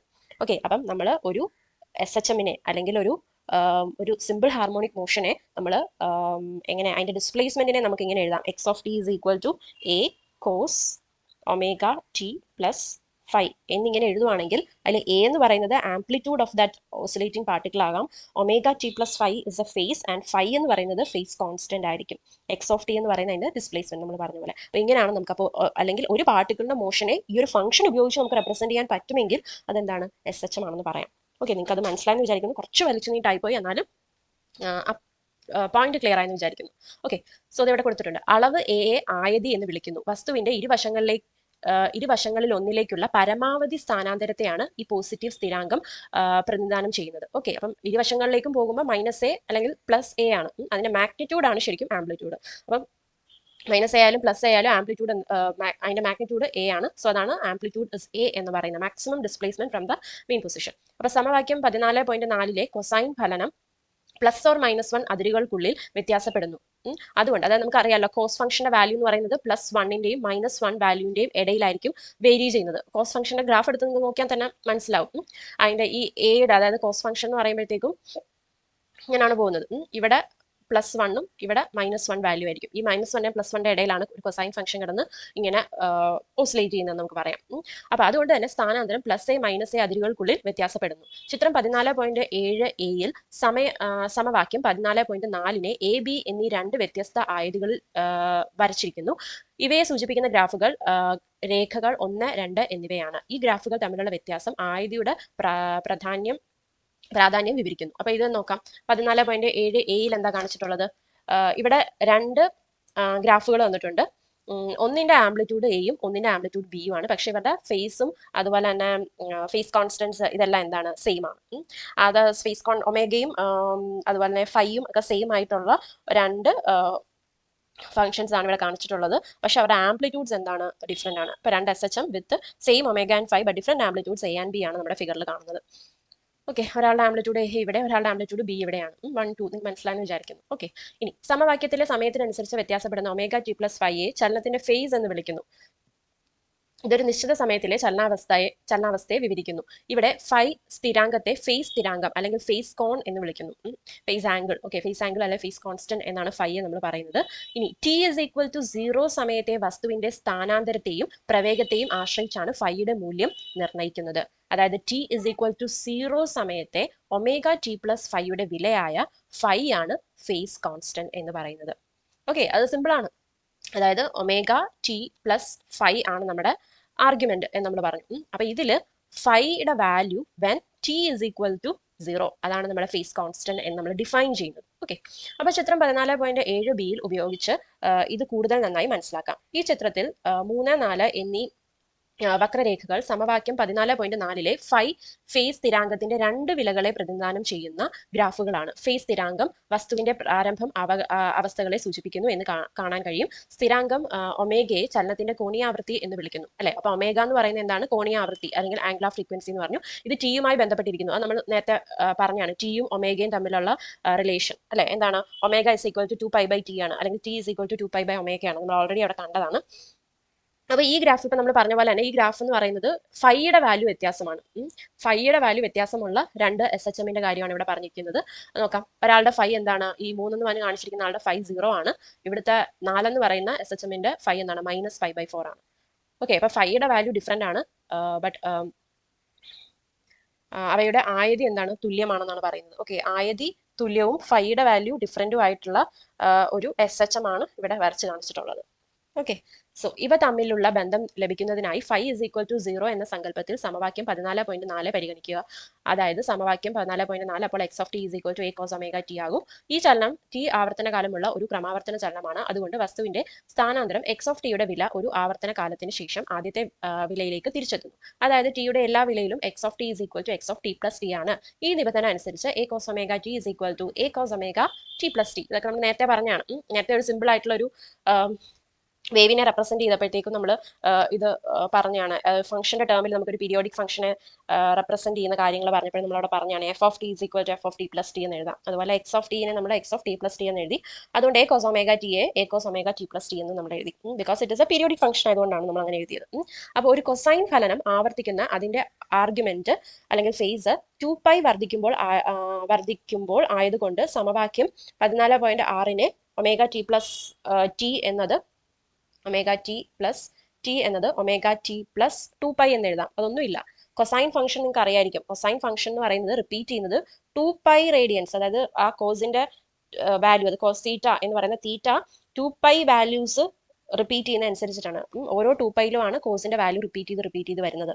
അതുകൊണ്ടാണ് 2π ആണ് അതിന്റെ ടൈം പീരീഡ് നമ്മൾ പറഞ്ഞു. അതുകൊണ്ടാണ് നമ്മൾ ഇവിടെ ഈ കോസ് ഒമേഗ ടിയിൽ omega T plus T is equal to ആ ക്യാപിറ്റൽ ടി ആണ് നമ്മുടെ ടൈം പീരീഡ്. അതിന് വരെ എന്ത് എഴുതി ഒമേഗ ടി പ്ലസ് 2π എന്ന് എഴുതാം എന്നാണ് പറയുന്നത്. Okay. So omega T plus 2π എന്ന് നമുക്ക് ഇത് എഴുതാം. അതുകൊണ്ട് കോണീയാവൃത്തി omega is equal to 2π/t ആണ്. നമുക്ക് അറിയാവുന്ന കാര്യമാണ്. സോ ഇതിൽ നിന്ന് നിങ്ങൾക്ക് നമുക്ക് എന്താണ് ഇമ്പോർട്ടൻ്റ് ആയിട്ട് എടുക്കാനുള്ള കാര്യം എന്ന് പറഞ്ഞാൽ എസ് എച്ച് എം എന്താണെന്ന് മനസ്സിലാക്കുക. എസ് എച്ച് എമ്മിനെ നമുക്കൊരു ഫംഗ്ഷന്റെ ടേമിൽ എഴുതാം. ആ ഫംഗ്ഷന്റെ ടേംസ് എന്തൊക്കെയാണെന്ന് മനസ്സിലാക്കുക. അപ്പം ആംപ്ലിറ്റ്യൂഡ് മാറിയ ഒരു ഗ്രാഫ്, ഡിഫറെന്റ് ആംപ്ലിറ്റ്യൂഡ് ഉള്ള ഗ്രാഫ് നമ്മൾ കണ്ടു. പിന്നെ ഡിഫറെന്റ് ഫേസ് ഉള്ള ഗ്രാഫ് നമ്മൾ കണ്ടു. ഫേസ് കോൺസ്റ്റൻസ് ഡിഫറെന്റ് ആയിട്ടുള്ള ഗ്രാഫുകൾ കണ്ടു. സോ ആ ഗ്രാഫുകൾ ഒന്ന് മനസ്സിലാക്കുക. അത് കഴിഞ്ഞിട്ട് അടുത്ത 2 ഡിഫറെന്റ് പീരീഡ് ഉള്ള ഗ്രാഫുകളൂടെ ഉണ്ട്. ഇത് 2 ഡിഫറെന്റ് പീരീഡ് ഉള്ള ബട്ട് സെയിം ഫേസ് ഒക്കെ ഉള്ള ഒരു ഗ്രാഫാണ്. ആ ഗ്രാഫുകൾ ഒന്ന് നോക്കി വെക്കുക. അതിനുശേഷം ഇതുപോലെ ചെറിയ ചെറിയ എക്സ്പ്രഷൻസ്, അതായത് omega is equal to 2π/t ആണ്. അതായത് അതിലെ ഓരോ ടേംസും ഇവിടെ എസ് എച്ച് എമ്മിനെ എക്സ്പ്രസ് ചെയ്യുന്ന ഡിസ്പ്ലേസ്മെന്റിന്റെ ഓരോ ടേംസും എന്താണെന്ന് മനസ്സിലാക്കിയിരിക്കുക. അത് നമ്മൾ എന്താണ് ഒരു സൈനസോയിഡൽ ഫംഗ്ഷന്റെ ടേംസിൽ നമുക്ക് ഇതിനൊക്കെ ഡിസ്പ്ലേസ്മെന്റ് എക്സ്പ്രസ് ചെയ്യാനായിട്ട് പറ്റും. ഓക്കെ, അതാണ് നമ്മൾ നോക്കിയിരിക്കുക. ഇതിൽ നിന്ന് നമുക്ക് ഇമ്പോർട്ടൻ്റ് ആയിട്ട് എടുക്കേണ്ട കാര്യങ്ങൾ. ഓക്കെ, അപ്പം നോക്കാം. കോണീയ ആവൃത്തിയുടെ യൂണിറ്റ് റേഡിയൻ പെർ സെക്കൻഡ് ആണ്. അപ്പം കോണീയ ആവൃത്തി അതായത് ഒമേഗ ആംഗുലാർ ഫ്രീക്വൻസിയുടെ യൂണിറ്റ് റേഡിയൻ പെർ സെക്കൻഡ് ആണ്. നമുക്കറിയാം ആംഗുലാർ ഡിസ്പ്ലേസ്മെന്റ് ബൈ ടൈം ആണ്. ആംഗുലാർ ഡിസ്പ്ലേസ്മെന്റ് എന്ന് പറയുന്നത് തീറ്റയിലാണ് നമ്മൾ പറയുന്നത്. ദാറ്റ് ഇസ് റേഡിയൻ ആണ് അതിന്റെ യൂണിറ്റ്. ബൈ ടൈം എന്ന് പറയുന്നതാണ് സെക്കൻഡ് വന്നത്. Okay, radian per second, rad per second ആണ് ആംഗുലാർ ഫ്രീക്വൻസിയുടെ യൂണിറ്റ്. ആവൃത്തി എന്നത് 1/t ആയതുകൊണ്ട് തന്നെ സരള ഹാർമോണിക് ദോലനത്തിന്റെ കോണീയ ആവൃത്തി ഒമേഗ എന്നത് ദോലനാവൃത്തിയുടെ 2π മടങ്ങ് ആകുന്നു. ആവർത്തന കാലം ടിയുടെ പ്രാധാന്യം വിവരിക്കുന്നതിനായി വ്യത്യസ്ത ആവർത്തന കാലമുള്ള 2 സിനുസോയിഡൽ ഫലനങ്ങളെ ചിത്രം 14.8 വിവരിച്ചിരിക്കുന്നു. ഈ ഗ്രാഫിന്റെ വക്രരേഖ എയുടെ ആവർത്തന കാലം ടിയും ബിയുടേത് t/2 ആണ്. ഓക്കെ, അപ്പൊ 2 ഡിഫറെന്റ് ടൈം പീരീഡ് ഉള്ള എസ് എച്ച് എമ്മിന്റെ ഗ്രാഫാണ് ഇവിടെ കാണിച്ചിട്ടുള്ളത്. ഓക്കെ, അപ്പൊ ഡിഫറെന്റ് ഫേസ് ഉള്ള ഗ്രാഫ് കണ്ടു, ഡിഫറെന്റ് ആംപ്ലിറ്റ്യൂഡ് ഉള്ള ഗ്രാഫ് കണ്ടു, അതുപോലെ ഡിഫറെന്റ് പീരീഡ് ഉള്ള ഗ്രാഫ് നമ്മൾ കണ്ടു. ഓക്കെ, സോ അടുത്ത ഒരു കാര്യം പറയുന്നതെന്ന് പറഞ്ഞാൽ simple harmonic motion and uniform circular motion. അതായത് സമവർത്തുള ചലനവും സരള ഹാർമോണിക ചലനവും തമ്മിലുള്ള ഒരു ബന്ധത്തെ കുറിച്ചിട്ടാണ് ഇവിടെ പറയുന്നത്. അപ്പൊ നോക്കാം. ഒരു സമവർത്തുള ചലനം എന്ന് പറഞ്ഞാൽ എന്താണ്? സർക്കുലർ മോഷൻ, യൂണിഫോം ആയിട്ടുള്ള സർക്കുലർ മോഷൻ. വർത്തുള ചലനം എന്ന് പറയുന്നത് യൂണിഫോം മോഷൻ, സർക്കുലർ മോഷൻ ആണ്. അപ്പം സമവർത്തുള ചലനത്തിന്റെ വൃത്തപാതയുടെ ഏതെങ്കിലും വ്യാസരേഖയിലേക്ക് വരയ്ക്കുന്ന പ്രക്ഷേപപാദത്തിന്റെ ഫൂട്ട് ഓഫ് പ്രൊജക്ഷൻ ചലനമാണ് സരള ഹാർമോണിക ചലനം എന്നാണ് നാം ഈ പാഠഭാഗത്ത് കാണാൻ പോകുന്നത്. അപ്പൊ എന്താ പറയുന്നത്? ഒരു സർക്കുലർ മോഷന്റെ എന്താണ് വ്യാസരേഖ എന്ന് പറയുന്നത് എന്താണ്? ഡയമീറ്റർ. ഈ ഡയമീറ്ററിലോട്ട് നമ്മൾ എന്താണ് ഒരു പ്രൊജക്ഷൻ വരയ്ക്കുകയാണ്. ആ പ്രൊജക്ഷനെയാണ് നമ്മൾ SHM എന്ന് പറയുന്നത്. അതാണ് ചിത്രം 14.9 കാണിച്ചിരിക്കുന്നു. ഒരു പ്രതലത്തിൽ സമവർത്തുള്ള ചലനത്തിലുള്ള ഒരു പന്തിനെ വൃത്തത്തിന്റെ വക്കിലൂടെ നിരീക്ഷിക്കുമ്പോൾ അത് SHM ആയിരിക്കും. ഇപ്പൊ നമുക്ക് കൂടുതലായിട്ട് നോക്കാം അതെന്താണ്. നമുക്ക് ഇത് തെളിയിക്കാം. അതായത് ഒരു ചരടിന്റെ ഒരറ്റത്ത് ഒരു പന്തിനെ ഉറപ്പിക്കുക. അതിനുശേഷം പന്തിനെ തറയ്ക്ക് സമാന്തരമായ തലത്തിൽ കറക്കുക. അപ്പോൾ പന്ത് സ്ഥിര കോണീയ വേഗമുള്ള സമവർത്തുള ചലനത്തിലാണ്. ചലനത്തിൽ ശ്രദ്ധ കേന്ദ്രീകരിച്ചുകൊണ്ട് വശങ്ങളിൽ നിന്നോ മുൻപിൽ നിന്നോ പന്തിനെ നിരീക്ഷിക്കുക. കറക്കത്തിന്റെ കേന്ദ്രബിന്ദു മധ്യബിന്ദുവായി പന്ത് മുന്നോട്ടും പിറകോട്ടും ചലിക്കുന്നതായി കാണപ്പെടുന്നു. അപ്പൊ പന്ത് കറങ്ങുന്ന തലത്തിന് ലംബമായുള്ള ഭിത്തിയിലും ഇത് നിങ്ങൾക്ക് കാണാവുന്നതാണ്. സോ വൃത്തത്തിന്റെ നിരീക്ഷിക്കുന്ന ദിശയ്ക്ക് ലംബമായ വ്യാസത്തിലൂടെയുള്ള പന്തിന്റെ ചലനമാണ് ഇവിടെയെല്ലാം നാം കാണുന്നത്. സോ ഒരു വൃത്തത്തിന്റെ പരിധിയിലൂടെ ഒമേഗ കോണീയ വേഗത്തിൽ പ്രദക്ഷിണ ദിശയിൽ സമവർത്തുള ചലനത്തിൽ ഏർപ്പെട്ടിരിക്കുന്ന ഒരു വസ്തുവിനെയാണ് ചിത്രം 14.10 കാണിച്ചിരിക്കുന്നത്. അപ്പൊ ഈ വസ്തുവിന്റെ സ്ഥാന സദിശം, അതായത് പൊസിഷൻ വെക്ടർ എന്ന് പറയുന്നത് എന്താണ്? ഒ പി എന്നതാണ്. Time t is equal to 0 എന്ന് പറയുന്ന ടൈമിൽ എന്ന സമയത്ത് പോസിറ്റീവ് ഒ പി എന്ന ഒരു കണിക ഒരു കണിക എ ആരമുള്ള ഒരു വൃത്തപാതയിലൂടെ സ്ഥിരകോണീയ പ്രവേഗത്തിൽ സഞ്ചരിക്കുന്നു എന്ന് കരുതുക. എക്സ് അക്ഷത്തിന്റെ ദിശയുമായി ഫൈ കോൺ ഉണ്ടാകുന്നു എന്നിരിക്കട്ടെ. ടി സെക്കൻഡിന് ശേഷം ഈ വസ്തു ഇവിടെ നിന്നും ഒമേഗ ടി എന്ന കോൺ അധികമായി ഉണ്ടാക്കിയിട്ടുണ്ടാവും. അതായത് ഈ സമയത്ത് വസ്തു പി എക്സ് അക്ഷത്തിന്റെ പോസിറ്റീവ് ദിശയുമായി ഒമേഗ ടി പ്ലസ് 5 എന്ന കോൺ ഉണ്ടാക്കിയിട്ടുണ്ടാവും. ഇനി നമുക്ക് സ്ഥാനസദിശം ഒ പിയുടെ എക്സ് അക്ഷത്തിലുള്ള പ്രക്ഷേപം എന്താണെന്ന് നോക്കാം. അവിടെ ഇതിനെ ഒ പി ഡാഷ് ആയി കാണിച്ചിരിക്കുന്നു. പി ഡാഷിന്റെ എക്സ് അക്ഷത്തിലെ സ്ഥാനം എന്നത് X of T is equal to A cos omega T plus 5 എന്ന് എഴുതാൻ കഴിയും. അതായത് വസ്തു പി വർത്തുള്ള ചലനത്തിലാണെങ്കിൽ അതിന്റെ പ്രക്ഷേപ പാദം പി ഡാഷ് വൃത്തത്തിന്റെ വ്യാസത്തിലുള്ള സരള ഹാർമോണിക ചലനത്തിൽ ഏർപ്പെടും. ഇവിടെ വസ്തു പി എ അവലംബ വസ്തു അല്ലെങ്കിൽ അവലംബ ബിന്ദു എന്നും അത് ഉൾക്കൊള്ളുന്ന വൃത്തത്തെ അവലംബ വൃത്തം എന്നും വിളിക്കുന്നു. സോ പിയുടെ പ്രക്ഷേപം ഏത് വ്യാസരേഖയിലും നമുക്ക് എടുക്കുവാൻ കഴിയും. ഉദാഹരണത്തിന് y അക്ഷത്തിലൂടെയുള്ള വ്യാസരേഖയിൽ എടുക്കുകയാണെങ്കിൽ പിന്റെ സ്ഥാനാന്തരം y of T is equal to A sine omega T plus 5 എന്ന് എഴുതാൻ കഴിയും. സോ ഇത് എക്സ് അക്ഷത്തിലൂടെയുള്ള പ്രക്ഷേപത്തിന്റെ സരള ഹാർമോണിക ചലനത്തിലെ അതേ ആയതിയുള്ളതും അതേസമയം അതിൽ നിന്നും ഫേസ് അളവിൽ π/2 വ്യത്യാസമുള്ളതുമായ ഒരു സരള ഹാർമോണിക ചലനമാണെന്ന് കാണാൻ കഴിയും. സോ ഇവിടെ സരള ഹാർമോണിക ചലനവും സമവർത്തുള ചലനവും തമ്മിലുള്ള പാരസ്പര്യം നിലനിൽക്കുമ്പോൾ തന്നെ അവയ്ക്ക് ഹേതുവായ ബലങ്ങൾ വ്യത്യസ്തമാണ് എന്ന കാര്യം ശ്രദ്ധിക്കേണ്ടതുണ്ട്. സരള ഹാർമോണിക ചലനം ഉണ്ടാക്കുന്ന ബലം സമവർത്തുള ചലനത്തിന് നിദാനമായ അഭികേന്ദ്ര ബലത്തിൽ നിന്നും വിഭിന്നമാണ്. ഇവിടെ പറയുന്ന കാര്യം നമുക്ക് ഇങ്ങനെ ചുരുക്കി പറയാം. അതായത് നമ്മുടെ ഒരു പാർട്ടിക്കിൾ ഇതുപോലെ എ എന്ന് പറയുന്ന ഒരു റേഡിയസ് ഉള്ള ഒരു വൃത്തപാതയിലൂടെ സഞ്ചരിക്കുകയാണ്. എ ആരമുള്ള ഒരു വൃത്തപാതയിലൂടെ സ്ഥിര കോണീയ പ്രവേഗം, അതായത് കോൺസ്റ്റന്റ് ആയിട്ടുള്ള ഒരു ആംഗുലാർ ഫ്രീക്വൻസി ഒമേഗയിൽ എന്താണ് ഈ ഒരു ഡയറക്ഷനിൽ പാർട്ടിക്കിൾ ചലിച്ചുകൊണ്ടിരിക്കുകയാണ്. അപ്പോൾ ഒ പി എന്ന് പറയുന്നതാണ് പാർട്ടിക്കിളിന്റെ സ്ഥാന സദിശം, അതായത് position vector at time T is equal to 0. അപ്പോൾ ഇനിഷ്യൽ ടൈമിൽ പാർട്ടിക്കിളിന്റെ position vector is O P. അപ്പോൾ ഒ പി എന്ന് പറയുന്ന position vector actually makes an angle phi with X axis. അതാണ് ഈ ഫൈ ഇവിടെ സൂചിപ്പിച്ചിരിക്കുന്നത്. ഓക്കെ, അപ്പോൾ എക്സ് ആക്സിസുമായിട്ട് അത് മേക്ക് ചെയ്യുന്ന ആംഗിൾ എത്രയാണ്? ഫൈ ആണ്. ഇനി നമ്മൾ കൺസിഡർ ചെയ്യുകയാണ് ഈ പാർട്ടിക്കിൾ ജസ്റ്റ് മൂവ് ചെയ്യുകയാണെന്ന് കൺസിഡർ ചെയ്യാം. ഓക്കെ, ഈ പാർട്ടിക്കിൾ മൂവ് ചെയ്ത് കഴിഞ്ഞപ്പോഴത്തേക്കും ഇതിന്റെ total angle made with the X axis എന്ന് പറയുന്നത് എന്താണ്? ഒരു ഒമേഗ ടി കൂടെ നമ്മൾ ആഡ് ചെയ്തു. That is omega T plus 5 ആണ് അതിന്റെ പുതിയ ആംഗിൾ എന്ന് കൺസിഡർ ചെയ്യുക. അതാണ് ഇവിടെ പറഞ്ഞിട്ടുള്ളത്. അപ്പോൾ നോക്കിക്കേ, എക്സ് അക്ഷത്തിന്റെ പോസിറ്റീവ് ദിശയുമായി ഒമേഗ ടി പ്ലസ് 5 എന്ന കോൺ ഉണ്ടാക്കിയിട്ടുണ്ടാവും. അപ്പോൾ ഇത് കുറച്ച് ദൂരം മൂവ് ചെയ്തതിനനുസരിച്ച് അതിന്റെ ആംഗിൾ ഇപ്പം മാറി ഒമേഗ ടി പ്ലസ് 5 എന്ന് പറയുന്ന ആംഗിളായി. അപ്പോൾ അതിന്റെ പൊസിഷൻ വെക്ടർ ഒ പി ആണ്. ഓക്കെ, അപ്പോൾ ഈ position vector O P now ഇപ്പം നമുക്ക് ആംഗിൾ എന്താണ്? ഒമേഗ ടി പ്ലസ് 5 ആണെന്ന് കൺസിഡർ ചെയ്യാം. എക്സ് ആക്സിസുമായിട്ട് മേക്ക് ചെയ്യുന്ന ആംഗിൾ. ഈ ഒ പി പൊസിഷൻ വെക്ടറിന്റെ പ്രൊജക്ഷൻ നമ്മൾ എടുക്കുകയാണ്. ആ പ്രൊജക്ഷൻ ആണ് ഇവിടെ എന്താണ്? പ്രക്ഷേപം എന്ന് പറയുന്നത് അല്ലെ. അപ്പോൾ ഒരു വെക്ടറിന്റെ പ്രൊജക്ഷൻ along an axis അല്ലെങ്കിൽ along a line എന്ന് പറയുന്നത് ആ വെക്ടറിന്റെ ഷാഡോ എന്നൊക്കെ നമ്മൾ പറയും. ആ വെക്ടറിന്റെ ഷാഡോയുടെ ആ ഡിസ്റ്റൻസിനെയാണ് ആ വെക്ടറിന്റെ പ്രൊജക്ഷൻ എന്ന് പറയുന്നത്. അപ്പോൾ ഇവിടെ ഒ പി ആണെങ്കിൽ ഈ ഒ പി ഡാഷ് എന്ന് പറയുന്നതാണ് ഇതിന്റെ പ്രൊജക്ഷൻ എന്ന് പറയുന്നത്.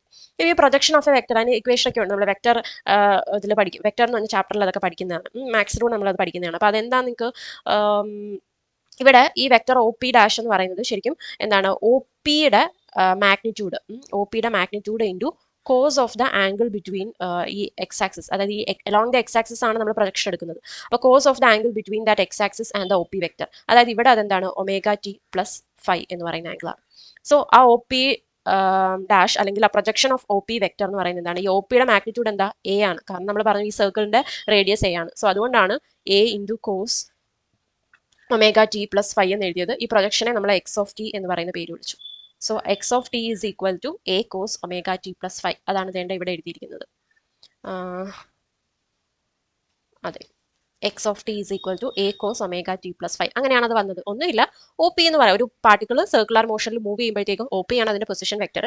അത് മേക്ക് ചെയ്ത ആംഗിൾ ഒമേഗ ടി പ്ലസ് 5 ആണ്. സോ അതിന്റെ പ്രൊജക്ഷൻ എന്ന് പറയുന്നത് X of T is equal to A cos omega T plus 5. ഇനി A cos omega T plus 5 നോക്കിക്കേ, സൈനസോയിഡൽ ഫംഗ്ഷൻ ആണ്. ദാറ്റ് മീൻസ് ആ പ്രൊജക്ഷൻ എന്താണ്? സിമ്പിൾ ഹാർമോണിക് മോഷൻ ആണ്, അല്ലെങ്കിൽ SHM കാണിക്കുന്നു എന്ന് പറയാം അല്ലെ. ആ പ്രൊജക്ഷൻ എന്താണ്? SHM കാണിക്കുന്നു. സോ ഇവിടെ എന്ത് നമുക്ക് പറയാം? ഇവിടെ വസ്തു പി എ അവലംബ വസ്തു എന്നും അല്ലെങ്കിൽ അവലംബ ബിന്ദു എന്നും അത് ഉൾക്കൊള്ളുന്ന വൃത്തത്തെ അവലംബ വൃത്തം എന്നും പറയുന്നു അല്ലെ. അപ്പൊ ആ പി എ നമ്മൾ എന്താണ് റെഫറൻസ് പോയിന്റ് എന്നും ആ സർക്കിളിനെ നമ്മൾ റെഫറൻസ് സർക്കിൾ എന്നാണ് പറയുന്നത്. അപ്പൊ ഇത് എക്സ് ആക്സിസിലായതുകൊണ്ടാണ് നമ്മൾ X of T is equal to A cos omega T എന്ന് പറയുന്നത്. അതുപോലെ ഇത് വൈ ആക്സിസിലാണെങ്കിൽ നമ്മൾ Y is equal to A sine omega T plus 5 എന്ന് പറയുന്ന ഇതിൽ നമുക്ക് എഴുതാനായിട്ട് സാധിക്കും. അപ്പൊ ഇവിടെ പറയുന്നത് എന്താണെന്ന് വെച്ചാൽ എന്താണ് സരള ഹാർമോണിക ചലനവും സമവർത്തള ചലനവും ഉള്ള ആ ഒരു തമ്മിലുള്ള റിലേഷൻ ആണ് ഇവിടെ പറയുന്നത്. സോ അതായത് ഒരു particle along the circle move ചെയ്യുവാണെങ്കിൽ ആ പാർട്ടിക്കിളിന്റെ പൊസിഷൻ വെക്ടറിന്റെ പ്രൊജക്ഷൻ എന്താണ് SHM എക്സിബിറ്റ് ചെയ്യും എന്നാണ് പറയുന്നത്. ഓക്കെ, സോ ആ പാർട്ടിക്കിളിന്റെ പൊസിഷൻ വെക്ടർ എന്ന് പറയുന്നത് എന്താണ് ഒരു SHM കാണിക്കും. അതാണ് ഇവിടെ പറയുന്നത്. അതായത് വസ്തു പി വർത്തുള ചലനത്തിലാണെങ്കിൽ അതിന്റെ പ്രക്ഷേപപാദം പി ഡാഷ് വൃത്തത്തിന്റെ വ്യാസത്തിലൂടെ സരള ഹാർമോണിക ചലനത്തിൽ ഏർപ്പെടും. ഓക്കെ, അതിന്റെ പ്രക്ഷേപപാദം എന്ന് പറയുന്നത് അതിന്റെ നമ്മൾ പ്രൊജക്ഷൻ ആണ് പറഞ്ഞത്. ഓക്കെ, അതിന്റെ പ്രൊജക്ഷൻ എന്താണ് ഒരു സിമ്പിൾ ഹാർമോണിക് മോഷൻ ആയിരിക്കും എക്സിബിറ്റ് ചെയ്യുന്നത്. ഓക്കെ, അതാണ് പറയുന്നത്. അതാണ് relation between SHM and circular motion നമ്മൾ പറഞ്ഞു. ഇനി അടുത്തത് നമുക്ക് ഈ SHMന്റെ തന്നെ വെലോസിറ്റി ആൻഡ് ആക്സിലറേഷൻ ആണ് പറയാനുള്ളത്. Okay, velocity and acceleration of simple harmonic motion അല്ലെങ്കിൽ സരള ഹാർമോണിക ചലനത്തിന്റെ പ്രവേഗവും ത്വരണവും. ഒരു വൃത്തത്തിന്റെ പരിധിയിലൂടെ ചലിച്ചുകൊണ്ടിരിക്കുന്ന വസ്തുവിന്റെ വേഗം എന്നത് കോണീയ വേഗവും വൃത്തത്തിന്റെ ആരവും തമ്മിലുള്ള ഗുണിതമാണ്. അതായത് v is equal to omega A. Okay, അപ്പോൾ സർക്കുലർ പാത്തിലൂടെ മൂവ് ചെയ്തുകൊണ്ടിരിക്കുന്ന ഒരു പാർട്ടിക്കിളിന്റെ വെലോസിറ്റി എന്ന് പറയുന്നത് എന്താണ് v ഇസ് ഈക്വൽ ടു കോണീയ വേഗം ആംഗുലാർ വെലോസിറ്റി ഇൻറ്റു അതിന്റെ ഡിസ്റ്റൻസ്, അതായത് നമ്മുടെ ആരം എന്ന് പറഞ്ഞാൽ എന്താണ് റേഡിയസ്. അപ്പം എ റേഡിയസ് ഉള്ള ഒരു സർക്കുലർ പാത്തിലൂടെയാണ് ഒരു ഒബ്ജക്റ്റ് മൂവ് ചെയ്യുന്നതെങ്കിൽ അതിന്റെ linear velocity is equal to angular velocity multiplied by radius, that is v is equal to omega A. നമ്മൾ നേരത്തെ പഠിച്ചിട്ടുണ്ട് v is equal to R omega, അങ്ങനെയായിരുന്നു നമ്മൾ ആ ചാപ്റ്ററിൽ സർക്കുലർ മോഷൻ പഠിച്ചപ്പോൾ പറയുന്നത്. സോ അത് തന്നെയാണ് ഇവിടെ പറയുന്നത്. ലീനിയർ വെലോസിറ്റി എന്ന് പറയുന്നത് എന്താണ് ഒമേഗ എ. ഇനി നമ്മൾ SHMലുള്ളൊരു പാർട്ടിക്കിളിന്റെ വെലോസിറ്റി എന്താണെന്നാണ് ഫൈൻഡ് ഔട്ട് ചെയ്യാൻ പോകുന്നത്. സോ ഇവിടെ വസ്തു ചലിക്കുന്ന വൃത്തത്തിന്റെ ആരമാണ് എ. വർത്തുള്ള ചലനത്തിലുള്ള വസ്തുവിന്റെ പ്രവേഗ സദിശം v യുടെ ദിശ എല്ലായ്പ്പോഴും വസ്തു സ്ഥിതി ചെയ്യുന്ന ബിന്ദുവിലൂടെ വൃത്തപാതയ്ക്ക് വരയ്ക്കുന്ന തൊടുവരയുടെ ദിശയിലായിരിക്കും എന്ന് നാം മനസ്സിലാക്കിയിട്ടുണ്ട്. അത് നമ്മൾ ഓൾറെഡി പറഞ്ഞിട്ടുണ്ട്. സർക്കുലർ മോഷനിലുള്ള ഒരു പാർട്ടിക്കിളിന്റെ വെലോസിറ്റിയുടെ ഡയറക്ഷൻ എന്ന് പറയുന്നത് എപ്പോഴും എന്താണ് along the tangent that is drone along the circle അല്ലെ. ദ വെലോസിറ്റി എന്ന് പറയുന്നത് എന്താണ് തൊടുവര എന്ന് പറയുന്ന ടാൻജന്റ് ആണ്. ഓക്കെ, അപ്പം ഏതെങ്കിലും സർക്കിളിന്റെ ഏതെങ്കിലും ഒരു പോയിന്റിൽ നമ്മൾ വരയ്ക്കുന്ന ടാൻജന്റിന് അലോങ് ആയിട്ടായിരിക്കും ആ പോയിന്റിലെ പാർട്ടിക്കിളിന്റെ വെലോസിറ്റിയുടെ ഡയറക്ഷൻ എന്ന് പറയുന്നത്. It will B along the tangent drone at that point. Okay, so ചിത്രം 14.11ന്റെ ജാമിതീയ വിശകലനത്തിൽ നിന്നും വസ്തുവിന്റെ ടി സമയത്തെ വേഗം എന്നത് v of T is equal to minus of omega A sine omega T plus 5 എന്ന് കാണാനാകും. സോ ഇതാണ് നമുക്ക് ഇമ്പോർട്ടന്റ്. നമ്മൾ ആദ്യം എന്താണ് ഡിസ്പ്ലേസ്മെന്റ് പറഞ്ഞു, X of T is equal to എന്നാണ് നമ്മുടെ ഡിസ്പ്ലേസ്മെന്റിനെ വിളിച്ചത് അല്ലെ, A cos omega T plus 5 എന്ന് കണ്ടു. അപ്പൊ എന്താണ് നമ്മുടെ വെലോസിറ്റി എന്ന് പറയുന്നത് എന്തായി, v of T is equal to minus of omega A sine omega T plus 5. അപ്പൊ ഈ റിസൾട്ട്സ് ആണ് നമുക്ക് ഇമ്പോർട്ടന്റ് ആയിട്ട് നോക്കി വെക്കാവുന്നത്. സോ അപ്പൊ ഈ ഒരു ഫിഗറിൽ നിന്ന് നമുക്ക് ഫൈൻഡ് ഔട്ട് ചെയ്യാമെന്നാണ് പറയുന്നത്. Minus of omega A sine omega T plus 5. അപ്പൊ പ്രവേഗം v ഓഫ് ടിയുടെ ദിശ x അക്ഷത്തിന്റെ പോസിറ്റീവ് ദിശയ്ക്ക് വിപരീതമായത് കൊണ്ടാണ്, അതായത് നെഗറ്റീവ് x അക്ഷത്തിലേക്ക് നെഗറ്റീവ് ചിഹ്നം സമവാക്യത്തിൽ കൊടുത്തിരിക്കുന്നത്. അപ്പൊ സമവാക്യം 14.9 വസ്തുവിന്റെ തൽക്ഷണ പ്രവേഗമാണ് സൂചിപ്പിക്കുന്നത്. തൽക്ഷണ പ്രവേഗം നമ്മൾ പഠിച്ചിട്ടുണ്ട്. ഇൻസ്റ്റന്റേനിയസ് വെലോസിറ്റി എന്ന് പറഞ്ഞാൽ velocity at any particular instant of time, ഏതെങ്കിലും ഒരു പെർട്ടിക്കുലർ ടൈമിലെ വെലോസിറ്റി ആണ് സൂചിപ്പിക്കുന്നത്. അതുകൊണ്ട് ഇത് സരള ഹാർമോണിക ചലനത്തിലുള്ള ഒരു വസ്തുവിന്റെ തൽക്ഷണ പ്രവേഗത്തെ ആശ്രയിക്കുന്നു. സമയത്തെ ബന്ധപ്പെടുത്തി സ്ഥാനാന്തരത്തെ സൂചിപ്പിക്കുന്ന സമവാക്യം 14.4നെ അവകലനം ചെയ്താലും സമവാക്യം ലഭിക്കും. അതായത് നമുക്ക് ഓൾറെഡി അറിയാം എന്താണ് എക്സ് ഓഫ് ടി ആണ് നമ്മുടെ ഡിസ്പ്ലേസ്മെന്റ് അല്ലെ. അപ്പൊ വെലോസിറ്റി ഈസ് ഈക്വൽ ടു എന്താണ് dx by dt നമ്മൾ പഠിച്ചിട്ടുണ്ട്. അതിനെ എന്താണ് ഡിഫറൻഷിയേറ്റ് ചെയ്താൽ നമുക്ക് കിട്ടും. അതാണ് ഇവിടെ പറയുന്നത്. അവകലനം ചെയ്താലും കിട്ടും. അവലോകനമല്ല, അവകലനം ചെയ്താൽ കിട്ടും എന്നാണ് പറയുന്നത്. സോ അതാണ് നമ്മൾ ഇവിടെ ചെയ്തത്. v ഓഫ് ടി എന്ന് പറഞ്ഞ d by dt of X of T. അപ്പം ഇതിനെ ഡിഫറൻഷിയേറ്റ് ചെയ്യുക. അതായത് എക്സ് ഓഫ് ടി എന്ന് പറയുന്നത് എന്തായിരുന്നു, A cos omega T plus 5 അല്ലെ. അപ്പൊ ഇതിനെ ഡിഫറൻഷിയേറ്റ് ചെയ്യുമ്പോൾ നമുക്ക് എന്താ കിട്ടുന്നത്, കോസിനെ ഡിഫറൻഷിയേറ്റ് ചെയ്യുമ്പോൾ മൈനസ് സൈൻ ആണ് വരുന്നത് അല്ലെ. അപ്പൊ എ ഇൻറ്റു കോസിന് മൈനസ് ഉള്ളതുകൊണ്ട് മൈനസ് കൊടുക്കാം, minus sine omega T plus 5. അത് കഴിഞ്ഞ് ഇതിനകത്തുള്ള ബ്രാക്കറ്റിനകത്തുള്ള ആൾക്കാരുടെ ഡെറിവേറ്റീവ് എടുക്കണ്ടേ വിത്ത് റെസ്പെക്ട് ടു ടി. അപ്പൊ 5ക്ക് വിത്ത് ടിയുടെ ഫംഗ്ഷൻ അല്ല, അപ്പൊ അതിന്റെ വാല്യൂ എന്തായി d by dt of d5 0 ആണ്. അടുത്തത് d by dt of omega T ചെയ്യുമ്പോൾ എന്താണ് വരുന്നത്, ഒമേഗയാണ്. ആ ഒമേഗയാണ് നമ്മൾ ഇവിടെ എഴുതുന്നത് മൾട്ടിപ്ലൈഡ് ബൈ ഒമേഗ. സോ അങ്ങനെയാണ് നമുക്ക് minus of omega A sine omega T plus 5 എന്ന് പറഞ്ഞ് വെലോസിറ്റി കിട്ടിയത്. അപ്പോൾ നമുക്ക് ഇത്രേ ഉള്ളൂ. എസ് എച്ച് എമ്മിലുള്ള ഒരു പാർട്ടിക്കിളിന്റെ ഡിസ്പ്ലേസ്മെന്റ് കാണാനുള്ള സമവാക്യം നമ്മൾ കണ്ടു, അതുപോലെ വെലോസിറ്റി കാണാനുള്ള സമവാക്യം നമ്മൾ കണ്ടു. അപ്പോൾ വെലോസിറ്റി ഡിസ്പ്ലേസ്മെന്റിനെ ഡിഫറൻഷിയേറ്റ് ചെയ്താൽ നമുക്ക് കിട്ടുന്നതായിരിക്കും. അടുത്ത നോക്കാം. സമവർത്തുള ചലനത്തിലുള്ള ഒരു വസ്തു ആരത്തിലൂടെ കേന്ദ്രബിന്ദുവിലേക്ക് എ എന്ന ത്വരണത്തിൽ വിധേയമാക്കപ്പെടുന്നെന്ന് നമ്മൾ മനസ്സിലാക്കി കഴിഞ്ഞു. പിയുടെ ത്വരണം v²/a അഥവാ ω²a ആണ്. ഇതിന്റെ ദിശ വൃത്തകേന്ദ്രത്തിലേക്കാണ്, അതായത് പി ഒയുടെ ദിശയിലൂടെയാണ്. അതായത് പറയുന്നത് ഇതെന്താണ്, സർക്കുലർ മോഷനിലുള്ള ഒരു പാർട്ടിക്കിളിനെ കുറിച്ചാണ് നമ്മൾ പറയുന്നത്. അപ്പൊ അതിന്റെ ത്വരണം, അതായത് ആക്സിലറേഷൻ എന്ന് പറയുന്നത് എന്താണ്, എപ്പോഴും ആ കേന്ദ്രബിന്ദുവിൽ, അതായത് സെന്റർ പോയിന്റിലോട്ടായിരിക്കും എന്താണ് ഡയറക്റ്റഡ് ആയിട്ടുള്ളത്. സോ ഇപ്പം ഈ ഒരു പി എന്ന് പറഞ്ഞ പാർട്ടിക്കിളിന്റെ ആക്സിലറേഷൻ എന്ന് പറയുന്നത് എന്തായിരിക്കും, v²/a ആണ്. നമ്മൾ v²/r എന്ന് എഴുതി. അതുപോലെ v²/a ആണെന്ന് പറയുന്നത് ഈ പാർട്ടിക്കിളിന്റെ ആക്സിലറേഷൻ. സർക്കുലർ മോഷനിലുള്ള പാർട്ടിക്കിളിന്റെ ആക്സിലറേഷൻ ആണ് v²/a, അല്ലെങ്കിൽ ഇതിനെ എന്തെന്ന് വിളിക്കാം, നമുക്ക് ω² എ എന്നും വിളിക്കാം. അതെങ്ങനെ നമുക്ക് കിട്ടി, ω² a, അതായത് v²/a ആണ്. അതിൽ v² നമുക്കറിയാം എന്താണ്, v എന്ന് പറയുന്നത് ω/a ആണ്. So ω²a²/a. സോ ഇത് കട്ട് ചെയ്ത് കളയാലോ, a കട്ട് ചെയ്ത് കളഞ്ഞാൽ എന്ത് കിട്ടി, ω² a എന്ന് കിട്ടി. അത്ര തന്നെ എഴുതിയിട്ടുള്ളൂ. സോ v² റേഡിയസ്, അതാണ് നമുക്ക് ആക്സിലറേഷൻ കിട്ടുന്നത്. ആ ആക്സിലറേഷൻ തന്നെയാണ് എന്താ, ω² a എന്ന് പറയുന്നത്. ഒമേഗ എന്താണെന്ന് അറിയാലോ, കോണീയ വേഗമാണ്. കോണീയ വേഗം എന്ന് പറഞ്ഞാൽ ആംഗുലാർ വെലോസിറ്റി. ഓക്കെ. സോ ഇതിന്റെ ദിശ വൃത്തകേന്ദ്രത്തിലേക്കാണ്, അതായത് നമ്മൾ നേരത്തെ പറഞ്ഞ പോലെ സെന്റർ ഓഫ് സർക്കിളിന്റെ സെന്ററിലോട്ടാണ് ഡയറക്റ്റഡ് ആയിട്ടുള്ളത്, അതായത് പി ഒയുടെ ദിശയിലേക്കാണ്. അപ്പോൾ പ്രക്ഷേപ വസ്തു പിയുടെ തൽക്ഷണ ത്വരണം a of t is equal to -ω² a cos ωt plus 5. അപ്പൊ എഗെയിൻ നമുക്ക് നമ്മൾ ഡിസ്പ്ലേസ്മെന്റ് കണ്ടു, വെലോസിറ്റി കണ്ടു. അതിൽ നിന്ന് ത്വരണം കാണാനായിട്ട് എന്ത് ചെയ്താൽ മതി, നമ്മളിപ്പോ പറഞ്ഞു ω²a ആണ് നമ്മുടെ ത്വരണം എന്ന് പറഞ്ഞു. അപ്പൊ നമ്മുടെ വെലോസിറ്റിയിൽ നിന്ന് ത്വരണം കണ്ടുപിടിക്കാനായിട്ട് എന്താണ്, ഇതിനെ ഡിഫറൻഷിയേറ്റ് ചെയ്താൽ മതി അല്ലെ. ആക്സിലറേഷൻ ഇസ് ഈക്വൽ ടു എന്താണ്, dv/t/dt ആണ്. സോ dv/t/dt ചെയ്യാം. അപ്പൊ എന്ത് കിട്ടി നമുക്ക്, -ω²a cos ωt plus 5 എന്ന് കിട്ടി. അപ്പൊ ഈ cos ωt plus 5 എന്ന് പറയുന്നത് എന്താണ്, x of t തന്നെയാണ്. സോ അതുകൊണ്ട് നമുക്ക് എന്ത് എഴുതാം, acceleration a is equal to -ω²x of t. Okay, v of t derivative എടുത്തപ്പോഴാണ് നമുക്ക് -ω²a cos ωt plus 5 കിട്ടി. അപ്പൊ നമുക്ക് ആക്സിലറേഷൻ കിട്ടി, വെലോസിറ്റി കിട്ടി, അതുപോലെ ഡിസ്പ്ലേസ്മെന്റ് കിട്ടി. ഇതെല്ലാം എന്താണ്, ഇൻസ്റ്റന്റേനിയസ് വാല്യൂസ് ആണ്. കാരണം it is written as A function of time. Okay, ടൈമിന്റെ ഫംഗ്ഷൻ ആയിട്ട് എഴുതിയേക്കുന്നതുകൊണ്ടാണ് നമ്മൾ ഇതിനെ, അതായത് ടൈം മാറുന്നതനുസരിച്ച് ആ ആക്സലറേഷന്റെ ഇത് മാറിക്കൊണ്ടിരിക്കുകയാണ്. സോ അപ്പോൾ ഒരു പർട്ടിക്കുലർ ഇൻസ്റ്റന്റ് ഓഫ് ടൈം ടിയിലുള്ള ആക്സലറേഷൻ ആണ് നമുക്ക് -ω²x of t എന്ന് പറഞ്ഞ് കിട്ടിയത്. ഓക്കെ, അപ്പോൾ ആക്സലറേഷന്റെയും വെലോസിറ്റിയുടെയും ആ സമവാക്യം നമുക്ക് കിട്ടിക്കഴിഞ്ഞിരിക്കുന്നു. സോ അതൊന്ന് നോട്ട് ചെയ്ത് വെക്കുക. സോ ഇത് സമവാക്യം 14.11 നൽകുന്ന സരള ഹാർമോണിക ചലനത്തിലുള്ള ഒരു വസ്തുവിന്റെ ത്വരണത്തെയാണ് സൂചിപ്പിക്കുന്നത്. സോ സരള ഹാർമോണിക ചലനത്തെ സംബന്ധിച്ചിടത്തോളം വളരെ പ്രധാനപ്പെട്ട ഒരു ഗണിത സമവാക്യമാണ് ഇത്. സമവാക്യം 14.9 സമയത്തെ ബന്ധിപ്പിച്ച് അവകലനം ചെയ്താൽ സമവാക്യം 14.11 ലഭിക്കും. അതായത് a of t is equal to d/dt of v of t. അതാണ് നമ്മളിപ്പോൾ പറഞ്ഞത്. സോ ഈ സമവാക്യം 14.11 നിന്ന് നമുക്ക് സരള ഹാർമോണിക ചലനത്തിലിരിക്കുന്ന ഒരു വസ്തുവിന്റെ ത്വരണം സ്ഥാനാന്തരത്തിന് നേർ അനുപാതത്തിലാണെന്ന് മനസ്സിലാക്കാൻ കഴിയും. അപ്പൊ എന്താ പറയുന്നത്, ഒരു SHM-ലുള്ള ഒരു പാർട്ടിക്കിളിന്റെ കേസിൽ, ഈ SHM-ലുള്ള ഒരു വസ്തുവിന്റെ കേസിൽ ത്വരണം എന്ന് പറയുന്നത് എന്താണ്, സ്ഥാനാന്തരത്തിന് നേർ അനുപാതത്തിലായിരിക്കും. അതായത് ഡിസ്പ്ലേസ്മെന്റും ആക്സലറേഷനും എന്താണ്, പ്രൊപ്പോർഷണൽ ആയിരിക്കും. നമുക്ക് ഈ ഒരു ഇക്വേഷൻ കാണുമ്പോൾ തന്നെ മനസ്സിലാവും, ഡിസ്പ്ലേസ്മെന്റും അതുപോലെ ആക്സലറേഷനും എന്താണ്, പ്രൊപ്പോർഷണൽ ആണ് if A particle is exhibiting എന്താണ്, SHM. അതൊരു നല്ലൊരു ഇമ്പോർട്ടന്റ് ആയിട്ടുള്ള ഒരു പോയിന്റ് ആണ്.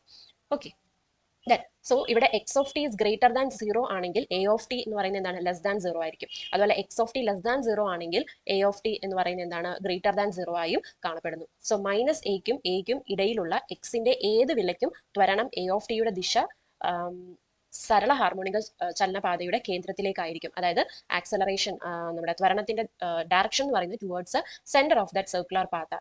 ഓക്കെ, സോ ഗണിതക്രിയയിലെ ലഘൂകരിക്കാൻ φ is equal to 0 എന്ന അനുമാനത്തിൽ x of t, v of t, a of t തുടങ്ങിയവയുടെ ഗണിത രൂപം നമുക്ക് എഴുതി നോക്കാം. അപ്പൊ നമ്മളിപ്പം ω t plus 5 എന്നാണ് നമ്മുടെ കൊസൈൻ അല്ലെ സൈൻ ഫംഗ്ഷൻസിന്റെ കൂടെ എഴുതുന്ന ആർഗ്യുമെന്റ്. അതിൽ φ is equal to 0 എന്ന് പറയുന്ന ഒരു കണ്ടീഷൻ നമ്മൾ എടുക്കുകയാണെങ്കിൽ, അതായത് ഫേസ് കോൺസ്റ്റന്റ് 0 ആണെങ്കിൽ എന്താകും, നമ്മുടെ ഡിസ്പ്ലേസ്മെന്റ് എന്ന് പറയുന്നത് x of t is equal to a cos ωt, v of t is equal to minus of omega a sin ωt, a of t is equal to -ω²a cos ωt എന്ന രൂപത്തിൽ കിട്ടും. അപ്പം ഇതിന്റെ graph നമുക്ക് ഇവിടെ കൊടുത്തിട്ടുണ്ട്. അപ്പൊ ഈ ഡിസ്പ്ലേസ്മെന്റ്, വെലോസിറ്റി ആൻഡ് ആക്സലറേഷൻ, ഇത് മൂന്നിന്റെ ഫേസ് കോൺസ്റ്റന്റ് 0 ആകുമ്പോഴുള്ള ഗ്രാഫാണ് ഇവിടെ കൊടുത്തിട്ടുള്ളത്. സോ ഈ ഗ്രാഫ് നമുക്കൊന്ന് കമ്പയർ ചെയ്ത് നോക്കാം. ഗ്രാഫ് കമ്പയർ ചെയ്ത് നോക്കുമ്പോഴത്തേക്കും എന്താ പറയുന്നത്, ചിത്രം 14.13 കൊടുത്തിരിക്കുന്നത് ഇതിന്റെ ഗ്രാഫ് രൂപങ്ങളാണ്. അതുപോലെ ഈ ഭൗതിക അളവുകളെല്ലാം സമയാനുസൃത സൈനസോയിഡൽ രീതിയിൽ മാറിക്കൊണ്ടിരിക്കുന്നു. അത് നമുക്കറിയാം. കോസ്റ്റ് ഫംഗ്ഷൻ അല്ലെങ്കിൽ സൈൻ ഫംഗ്ഷൻ എന്ന് പറയുമ്പോഴത്തേക്ക് എന്താണ് സൈനസോയിഡൽ ആയിട്ടുള്ള വേവ് ആണ് അല്ലെ. ഇങ്ങനെ up and down going wave, അതാണ് നമ്മൾ സൈനസോയിഡൽ വേവ് നമ്മൾ നേരത്തെ പറഞ്ഞതാണ്. സോ സൈനസോയിഡൽ രീതിയിലുള്ള ഒരു ഗ്രാഫാണ് നമുക്ക് കിട്ടിയിരിക്കുന്നത്. കൂടാതെ താഴെ പറയുന്ന സവിശേഷതകളും ഈ ഗ്രാഫുകളിൽ കാണാൻ കഴിയും. എന്തൊക്കെയാണ് സവിശേഷതകൾ നോക്കാം. അവയുടെ ആയതികൾ ഏറ്റവും ഉയർന്ന വില വ്യത്യാസമാണ് അല്ലെ. അപ്പൊ ഈ ഗ്രാഫുകൾ നോക്കുവാണെങ്കിൽ ഇവരുടെ ആംപ്ലിറ്റ്യൂഡിന്റെ വാല്യൂ എന്താണ് മാറിക്കൊണ്ടിരിക്കുകയാണ്. അവയുടെ ആയതികൾ വ്യത്യസ്തമാണ്. വിവിധ ഗ്രാഫുകൾ തമ്മിൽ ഫേസ് വ്യത്യാസം ഉണ്ട്. അതുപോലെ എക്സ് മൈനസ് എയ്ക്കും ഇടയിൽ മാറിക്കൊണ്ടിരിക്കുന്നു. അതുപോലെ തന്നെ എന്താണ് വി ഓഫ് ടിയുടെ വ്യതിയാനം മൈനസ് ഒമേഗ എ മുതൽ ഒമേഗ എ വരെയാണ്. ഓക്കെ, വെലോസിറ്റി മാറുന്നത് മൈനസ് ഒമേഗ എക്കും ഒമേഗ എയുടെയും ഇടയിലാണ്. അതേസമയത്ത് ഡിസ്പ്ലേസ്മെന്റ് മാറുന്നത് മൈനസ് എക്കും എയുടെ ഇടയിലാണ്. അതുപോലെ ആക്സിലറേഷൻ മാറുന്നത് മൈനസ് ഒമേഗ സ്ക്വയർ എക്കും ഒമേഗ സ്ക്വയർ എയുടെയും ഇടയിലാണ്. ഓക്കെ, അപ്പൊ അത് കഴിഞ്ഞ് വേറൊരു ഇമ്പോർട്ടന്റ് കാര്യം പറയുന്നതാണ് സ്ഥാനാന്തര സമയ ഗ്രാഫും പ്രവേഗ സമയ ഗ്രാഫും തമ്മിൽ π/2 ഫേസ് വ്യത്യാസമുണ്ട്. ഓക്കെ, അപ്പൊ ഈ ഗ്രാഫും സ്ഥാനാന്തര സമയ ഗ്രാഫും പ്രവേഗ സമയ ഗ്രാഫും തമ്മിൽ ഫേസ് ഡിഫറൻസ് ഉണ്ട്. എത്രയാണ്? π/2 ഫേസ് ഡിഫറൻസ് ആണുള്ളത്. അത് നമുക്ക് എങ്ങനെ മനസ്സിലായി? ഈ ഒരു ഗ്രാഫ് നോക്കി, ഗ്രാഫ് സ്റ്റാർട്ട് ചെയ്യുന്നത് എന്താണ്? പ്ലസ് എയിൽ നിന്നാണ് അല്ലെ. ടൈം 0 ആകുമ്പോഴത്തേക്കും ഇവിടെ പ്ലസ് എയിലെത്തി. പക്ഷെ ഇവിടെ ടൈം 0 ആയപ്പോഴത്തേക്കും എന്താണ്? ഇവര് 0-യിലാണ് ഇരിക്കുന്നത്. ഓക്കെ, അടുത്ത ടൈം എന്താണ്? ഇത് നമുക്ക് ജസ്റ്റ് π/2 ആണെന്ന് വിചാരിക്കാം. ടൈം π/2. സോ ഇവിടെയും ഞാൻ ഇങ്ങനെ ടൈം π/2 ആണെന്ന് കൺസിഡർ ചെയ്യാം. സോ π/2 ആണെങ്കിൽ സ്ഥാനാന്തര സമയ ഗ്രാഫ് π/2 0-യിൽ എത്തി.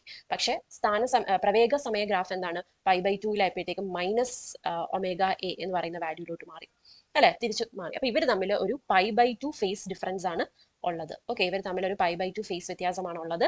അതുപോലെ സ്ഥാനാന്തര സമയ ഗ്രാഫും ത്വരണ സമയ ഗ്രാഫും തമ്മിൽ ഫേസ് വ്യത്യാസമുണ്ട്. അപ്പൊ ഇതാണ് സ്ഥാനാന്തര സമയ ഗ്രാഫ്, ഇത് ത്വരണ സമയ ഗ്രാഫ്. അപ്പൊ ഇവർ തമ്മിൽ എന്താണ്? ആണ് ഇവർ തമ്മിലുള്ള വ്യത്യാസം എന്ന് പറയുന്നത്, ഫേസ് ഡിഫറൻസ് എന്ന് പറയുന്നത്. Okay, okay.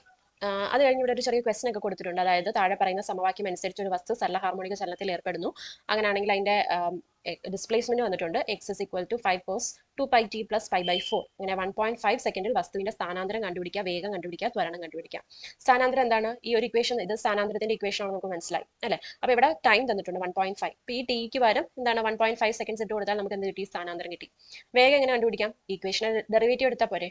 ഡെറിവേറ്റീവ് എടുത്തിട്ട് ടി വരുമ്പോൾ ടിക്ക് 1.5 ഇട്ട് കൊടുത്താൽ അത് നമുക്ക് വെലോസിറ്റി തരുന്നു. അതുപോലെ ത്വരണം കണ്ടുപിടിക്കാൻ എന്താണ്? വെലോസിറ്റിയുടെ ടേമിനെ ഒന്നുകൂടി ഡെറിവേറ്റീവ് എടുത്താൽ എന്ത് കിട്ടും? ആക്സലറേഷൻ അല്ലെങ്കിൽ ത്വരണം കിട്ടും. എന്നിട്ട് അവിടെ എന്താണ്? ടി വരുന്ന ടേമിൽ 1.5 സെക്കൻഡ്സ് ഇട്ട് കൊടുത്താൽ അവിടെ നമുക്ക് വാല്യൂ കിട്ടും. സോ അതാണ് ഇവിടെ ചെയ്തിട്ടുള്ളത്. നിങ്ങൾക്ക് അത് നോക്കാവുന്നതാണ് എങ്ങനെയാണ് ചെയ്തിട്ടുള്ളത്. മെത്തേഡ് ഞാൻ പറഞ്ഞു. ഓക്കെ, ഡിഫറൻഷിയേറ്റ് ചെയ്താൽ നമുക്ക് വെലോസിറ്റി കിട്ടും. ഡിസ്പ്ലേസ്മെന്റ് ഡിഫറൻഷിയേറ്റ് ചെയ്താൽ വെലോസിറ്റി കിട്ടും. വെലോസിറ്റി ഡിഫറൻഷിയേറ്റ് ചെയ്താൽ ആക്സലറേഷൻ കിട്ടും. And goes on like that. Okay, നിങ്ങൾക്ക് മനസ്സിലായെന്ന് വിചാരിക്കുന്നു. അടുത്ത് നോക്കാം സരള ഹാർമോണിക ചലനത്തിന് വേണ്ട ബല നിയമം അല്ലെങ്കിൽ force law for simple harmonic motion. പെട്ടെന്ന് പറഞ്ഞു. സോ ന്യൂട്ടന്റെ രണ്ടാമത്തെ നിയമവും സമവാക്യം 14.11 സംയോജിപ്പിക്കുകയാണെങ്കിൽ സരള ഹാർമോണിക ചലനത്തിൽ എന്താണ്? F of T is equal to M A അല്ലെ. സെക്കൻഡ് ലോ, ന്യൂട്ടന്റെ സെക്കൻഡ് ലോ പ്രകാരം F is equal to M A ആണ്. അപ്പൊ അത് കഴിഞ്ഞ് എം എക്ക് പകരം ഞാൻ എന്ത് എഴുതി? Omega square into X of T എന്ന് എഴുതി. കാരണം ആക്സലറേഷൻ ഓഫ് എന്താണ് ഒരു body executing simple harmonic motion ആണ് നേരത്തെ നമ്മൾ എഴുതിയിട്ടുണ്ടായിരുന്നു. Omega square X of T എന്ന് പറഞ്ഞ് എഴുതിയിട്ടുണ്ടായിരുന്നു. സോ അവിടുന്ന് അല്ലെങ്കിൽ F of T is equal to K into X of T എന്ന് എഴുതി. So K into X of T, അപ്പം ഇവിടെ ശരിക്കും പറഞ്ഞാൽ minus M omega square X of T, കാരണം acceleration A is equal to minus of omega square into X of T എന്നാണ് നമ്മൾ അവിടെ എഴുതിയിരുന്നത്. അപ്പോൾ ഇവിടെ മൈനസ് ഉണ്ട്. So minus of M omega square X of T ആണ്. സോ ഈ എം ഒമേഗ സ്ക്വയറിനെ മൊത്തത്തിൽ എന്ത് വിളിച്ചു? കെ എന്ന് വിളിച്ചു. So F of T is equal to minus of K into X of T എന്ന് കിട്ടി. അല്ലെങ്കിൽ കെ ഇസ് ഈക്വൽ ടു എന്താണ്? എം ഒമേഗ സ്ക്വയർ ആണ്. Or omega is equal to root of K by M. ഇതൊരു important relation ആണ്. Omega എന്ന് പറയുന്നത് എന്താണ്? Root of K by M ആണ്. ഓക്കെ, സോ ഈ സമവാക്യം 14.3 ഹിയർ കെ എന്ന് പറയുന്ന ഒരു കോൺസ്റ്റന്റ് ആണ്, എം മാസ് ആണ്, ഒമേഗ നിങ്ങൾക്ക് അറിയാലോ. അതേപോലെ തന്നെ എ എന്ന് പറയുന്ന ആക്സലറേഷൻ, എഫ് എന്ന് പറയുന്നത് ഫോഴ്സ് ആണ്. സോ സമവാക്യം 14.13 വസ്തുവിൽ പ്രയോഗിക്കുന്ന ബലത്തെ നൽകുന്നു. ഇത് സ്ഥാനാന്തരത്തിന് നേർ അനുപാതത്തിലും അതിന്റെ വിപരീത ദിശയിലും ആണ്. സോ അതുകൊണ്ട് ഇത് പുനഃസ്ഥാപന ബലം എന്നറിയപ്പെടുന്നു. സോ ഇവിടെ ഒരു കാര്യം ശ്രദ്ധിക്കണം. സമവർത്തുള ചലനത്തിലെ അഭികേന്ദ്ര ബലത്തിന്റെ വില സ്ഥിരമാണ്. എന്നാൽ സരള ഹാർമോണിക ചലനത്തിലെ പുനഃസ്ഥാപന ബലത്തിന്റെ വില സമയത്തിനനുസരിച്ച് മാറിക്കൊണ്ടിരിക്കുന്നു.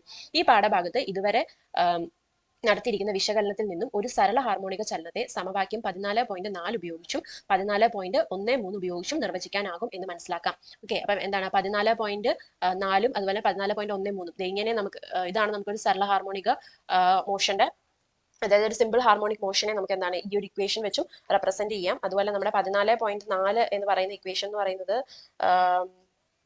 നമ്മുടെ x of T is equal to A cos omega T plus 5 എന്ന് പറഞ്ഞാൽ നമ്മുടെ സിമ്പിൾ നമ്മൾ സ്റ്റാർട്ട് ചെയ്ത ഇക്വേഷൻ അങ്ങനെ നമുക്ക് റെപ്രസെന്റ് ചെയ്യാം. Okay, so force in terms of ഫോഴ്സും റെപ്രസെന്റ് ചെയ്യാം, ഇൻ ടേംസ് ഓഫ് ഡിസ്പ്ലേസ്മെന്റ് നമുക്ക് നിർവചിക്കാനാവും. സോ സമവാക്യം 14.4 നിന്നും സമവാക്യം 14.13 രൂപീകരിക്കാൻ നാം 2 പ്രാവശ്യം അവകലനം ചെയ്യണം, ദാറ്റ് ഇസ് ഡിഫറൻഷിയേറ്റ് ചെയ്യണം. ഓക്കെ, അതൊന്നുമില്ല, എക്സ് ഓഫ് ടിയെ 2 പ്രാവശ്യം ഡിഫറൻഷിയേറ്റ് ചെയ്താൽ നമുക്ക് എന്താണ് കിട്ടുന്നത്, എ ഓഫ് ടി കിട്ടും, ദാറ്റ് ഇസ് ഡിഫറൻഷിയേറ്റ് ചെയ്ത് ആക്സലറേഷൻ കിട്ടും. എന്നാൽ സമവാക്യം 14.13 നിന്നും ബല നിയമം സമവാക്യം 14.4 തിരികെ രൂപീകരിക്കാൻ നാം 2 പ്രാവശ്യം സമാകലനം ചെയ്യേണ്ടി വരും. അപ്പൊ തിരിച്ചു കിട്ടണമെങ്കിൽ എന്താണ് നമ്മൾ 14.4 കിട്ടണമെങ്കിൽ നമ്മൾ തിരിച്ചെന്താണ് ഇന്റഗ്രേറ്റ് ചെയ്യണം. സമാകലനം എന്ന് പറഞ്ഞാൽ ഇന്റഗ്രേഷൻ. തിരിച്ച് ഇന്റഗ്രേറ്റ് ചെയ്താൽ എന്താണ് ആക്സലറേഷൻ ഇന്റഗ്രേറ്റ് ചെയ്താൽ വെലോസിറ്റി കിട്ടും, വെലോസിറ്റി ഇന്റഗ്രേറ്റ് ചെയ്താൽ ഡിസ്പ്ലേസ്മെന്റ് കിട്ടും. സോ അങ്ങനെയാണ് ചെയ്യുന്നത്.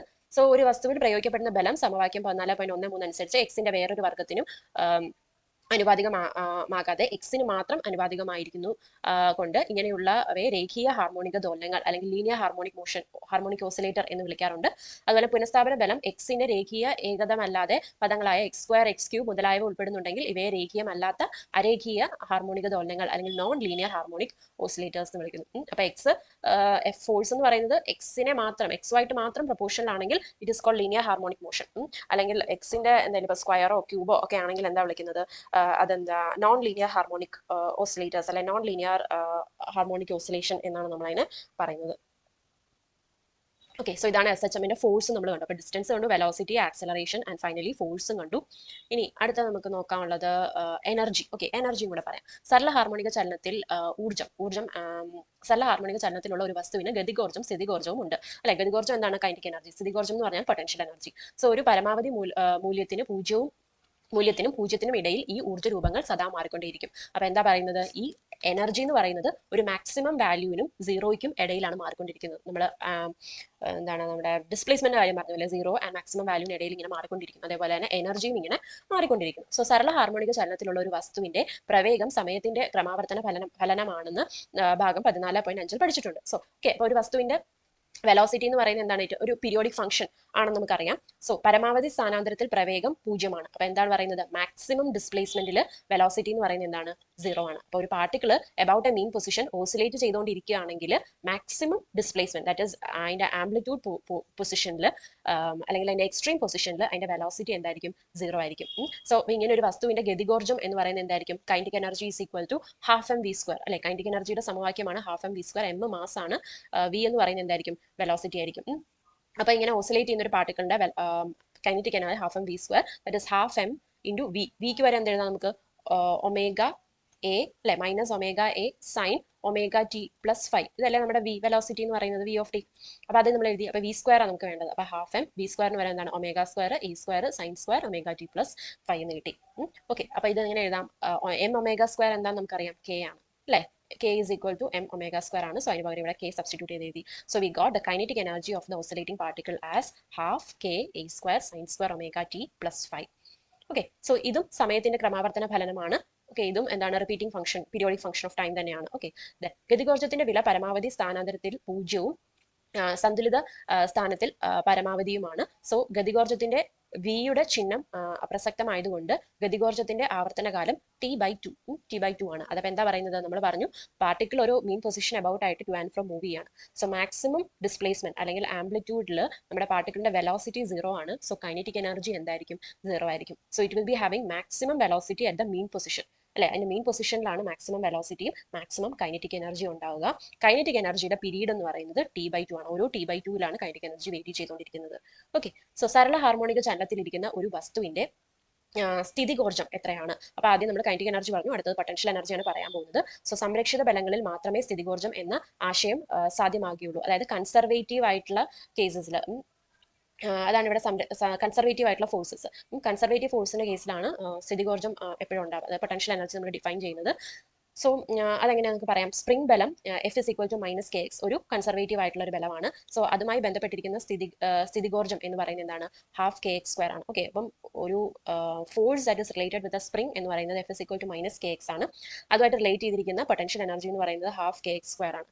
സോ അതുകൊണ്ട് സരള ഹാർമോണിക ചലനത്തിലുള്ള ഒരു വസ്തുവിന്റെ സ്ഥിതികോർജ്ജം എന്ന് പറയുന്നത് U of x is equal to half kx square. So x നമുക്ക് ഓൾറെഡി അറിയാം എന്താണ്, a cos omega T plus five അത് സബ്സ്റ്റിറ്റ്യൂട്ട് ചെയ്യുന്നു. സോ നമുക്ക് എന്ത് കിട്ടി? Potential energy is equal to half K A square cos square omega T plus five ആണ്. അതായത് സരള ഹാർമോണിക ചലനത്തിലുള്ള ഒരു വസ്തുവിന്റെ സ്ഥിതികോർജ്ജവും എന്താണ് T/2 ആവർത്തന കാലമുള്ള ഒരു ക്രമാവർത്തന പ്രതിഭാസമാണ്.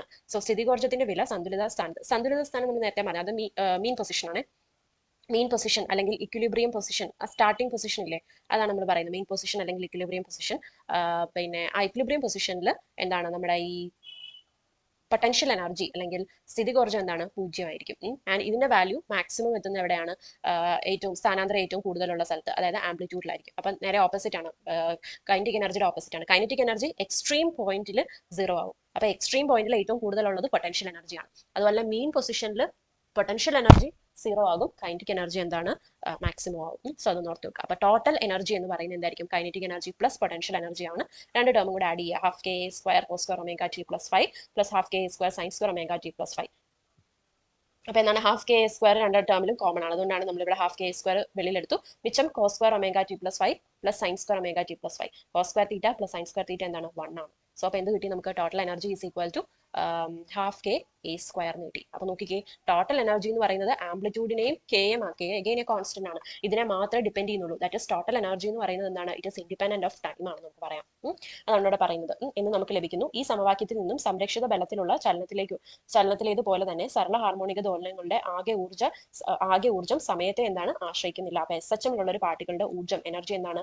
സമയത്തെ ആശ്രയിക്കുന്നില്ല എന്ന് നമുക്ക് മനസ്സിലാക്കാം. സോ ഒരു രേഖീയ സരള ഹാർമോണിക ദോലകത്തിന്റെ സ്ഥിതികോർജ്ജവും ഗതികോർജ്ജവും സമയവും സ്ഥാനാന്തരവും തമ്മിലുള്ള ആശ്രിതത്വമാണ് ചിത്രം 16.16 കാണിച്ചിരിക്കുന്നത്. ഈ ചിത്രത്തിൽ നിന്നും ഒരു രേഖീയ ഹാർമോണിക ദോലകത്തിന്റെ എല്ലാ ഊർജ്ജവും പോസിറ്റീവ് ആണെന്നും ഒരാവർത്തന കാലത്തിൽ 2 പ്രാവശ്യം എല്ലാ ഊർജ്ജങ്ങളും അതിന്റെ പരമാവധി വിലയിരുത്തുന്നു എന്നും മനസ്സിലാക്കുന്നു. സ്ഥാനാന്തരം x = 0 ആയിരിക്കുമ്പോൾ മൊത്തം ഊർജ്ജം ഗതികോർജ്ജവും x = ± a ആയിരിക്കുമ്പോൾ മൊത്തം ഊർജ്ജം സ്ഥിതികോർജ്ജവുമാണ്. നമ്മൾ പറഞ്ഞു അല്ലെ, x = 0 എന്ന് പറയുന്നത് എന്താണ്? മീൻ പൊസിഷനിൽ ഇരിക്കുമ്പോൾ ഏത് ഊർജ്ജമാണ് മാക്സിമം? കൈനറ്റിക് എനർജിയാണ്. അപ്പൊ ടോട്ടൽ എനർജി എന്ന് പറയുന്നത് will be equal to kinetic energy. Amplitude position അല്ലെങ്കിൽ എക്സ്ട്രീം പൊസിഷനിൽ ഇരിക്കുന്ന സമയത്ത് എന്താണ്? പൊട്ടൻഷ്യൽ എനർജി മാക്സിമം ആണ്, കൈനറ്റിക് എനർജി 0 ആണ്. So total energy will be equal to potential energy, അതായത് മൊത്തം ഊർജ്ജം എന്താണ്? സ്ഥിതികോർജ്ജവുമാണ്. അതിനെ ഒരു ഗ്രാഫിക്കൽ ഫോർമാറ്റിലാണ് കാണിക്കുന്നത്. ഈ ഒരു ഫിഗർ വളരെ ഇമ്പോർട്ടന്റ് ആണ്, നിങ്ങൾക്ക് മനസ്സിലാവും. ഇത് എന്താണ്? ഈ ഒരു കർവ് പൊട്ടൻഷ്യൽ എനർജിയും ഈ കർവ് കൈനറ്റിക് എനർജിയാണ് റെപ്രസെന്റ് ചെയ്യുന്നത്. ഓക്കെ, 0 മീൻ പൊസിഷൻ വരുമ്പോഴത്തേക്കും കൈനറ്റിക് എനർജി എന്താണ്? മാക്സിമം ആണ്. എക്സ്ട്രീം പൊസിഷനിൽ വരുമ്പോഴത്തേക്കും കൈനറ്റിക് എനർജി 0 എത്തുന്നു. അതേപോലെ തന്നെ ഇതെന്താണ്? നമ്മുടെ പൊട്ടൻഷ്യൽ എനർജി മീൻ പൊസിഷനിൽ kinetic energy potential energy is 0 and extreme പൊസിഷനിൽ പൊട്ടൻഷ്യൽ എനർജി എന്താണ്? മാക്സിമം ആണ്. അതാണ് ഇവിടെ ഗ്രാഫിക്കലായിട്ട് റെപ്രസെന്റ് ചെയ്ത് കാണിക്കുന്നത്. സോ സന്തുലിത സ്ഥാനത്തിന്റെ ഇരുവശങ്ങളിലുമുള്ള പരമാവധി സ്ഥാനാന്തരങ്ങൾക്കിടയിൽ സ്ഥിതികോർജ്ജം ഉപയോഗിച്ച് ഗതികോർജ്ജം വർദ്ധിച്ചുകൊണ്ടിരിക്കുന്നു, അതുപോലെ നേരെ മറിച്ചും സംഭവിക്കുന്നു. അപ്പൊ അത് തന്നെയാണ് ഈ ഗ്രാഫിലും കാണിക്കുന്നത്. അപ്പൊ ഇതെന്ന് പറയുന്നത് എന്താണ്? പൊട്ടൻഷ്യൽ എനർജിയുടെ ഗ്രാഫും ഇതെന്ന് പറയുന്നത് കൈനറ്റിക് എനർജിയുടെ ഗ്രാഫാണ്.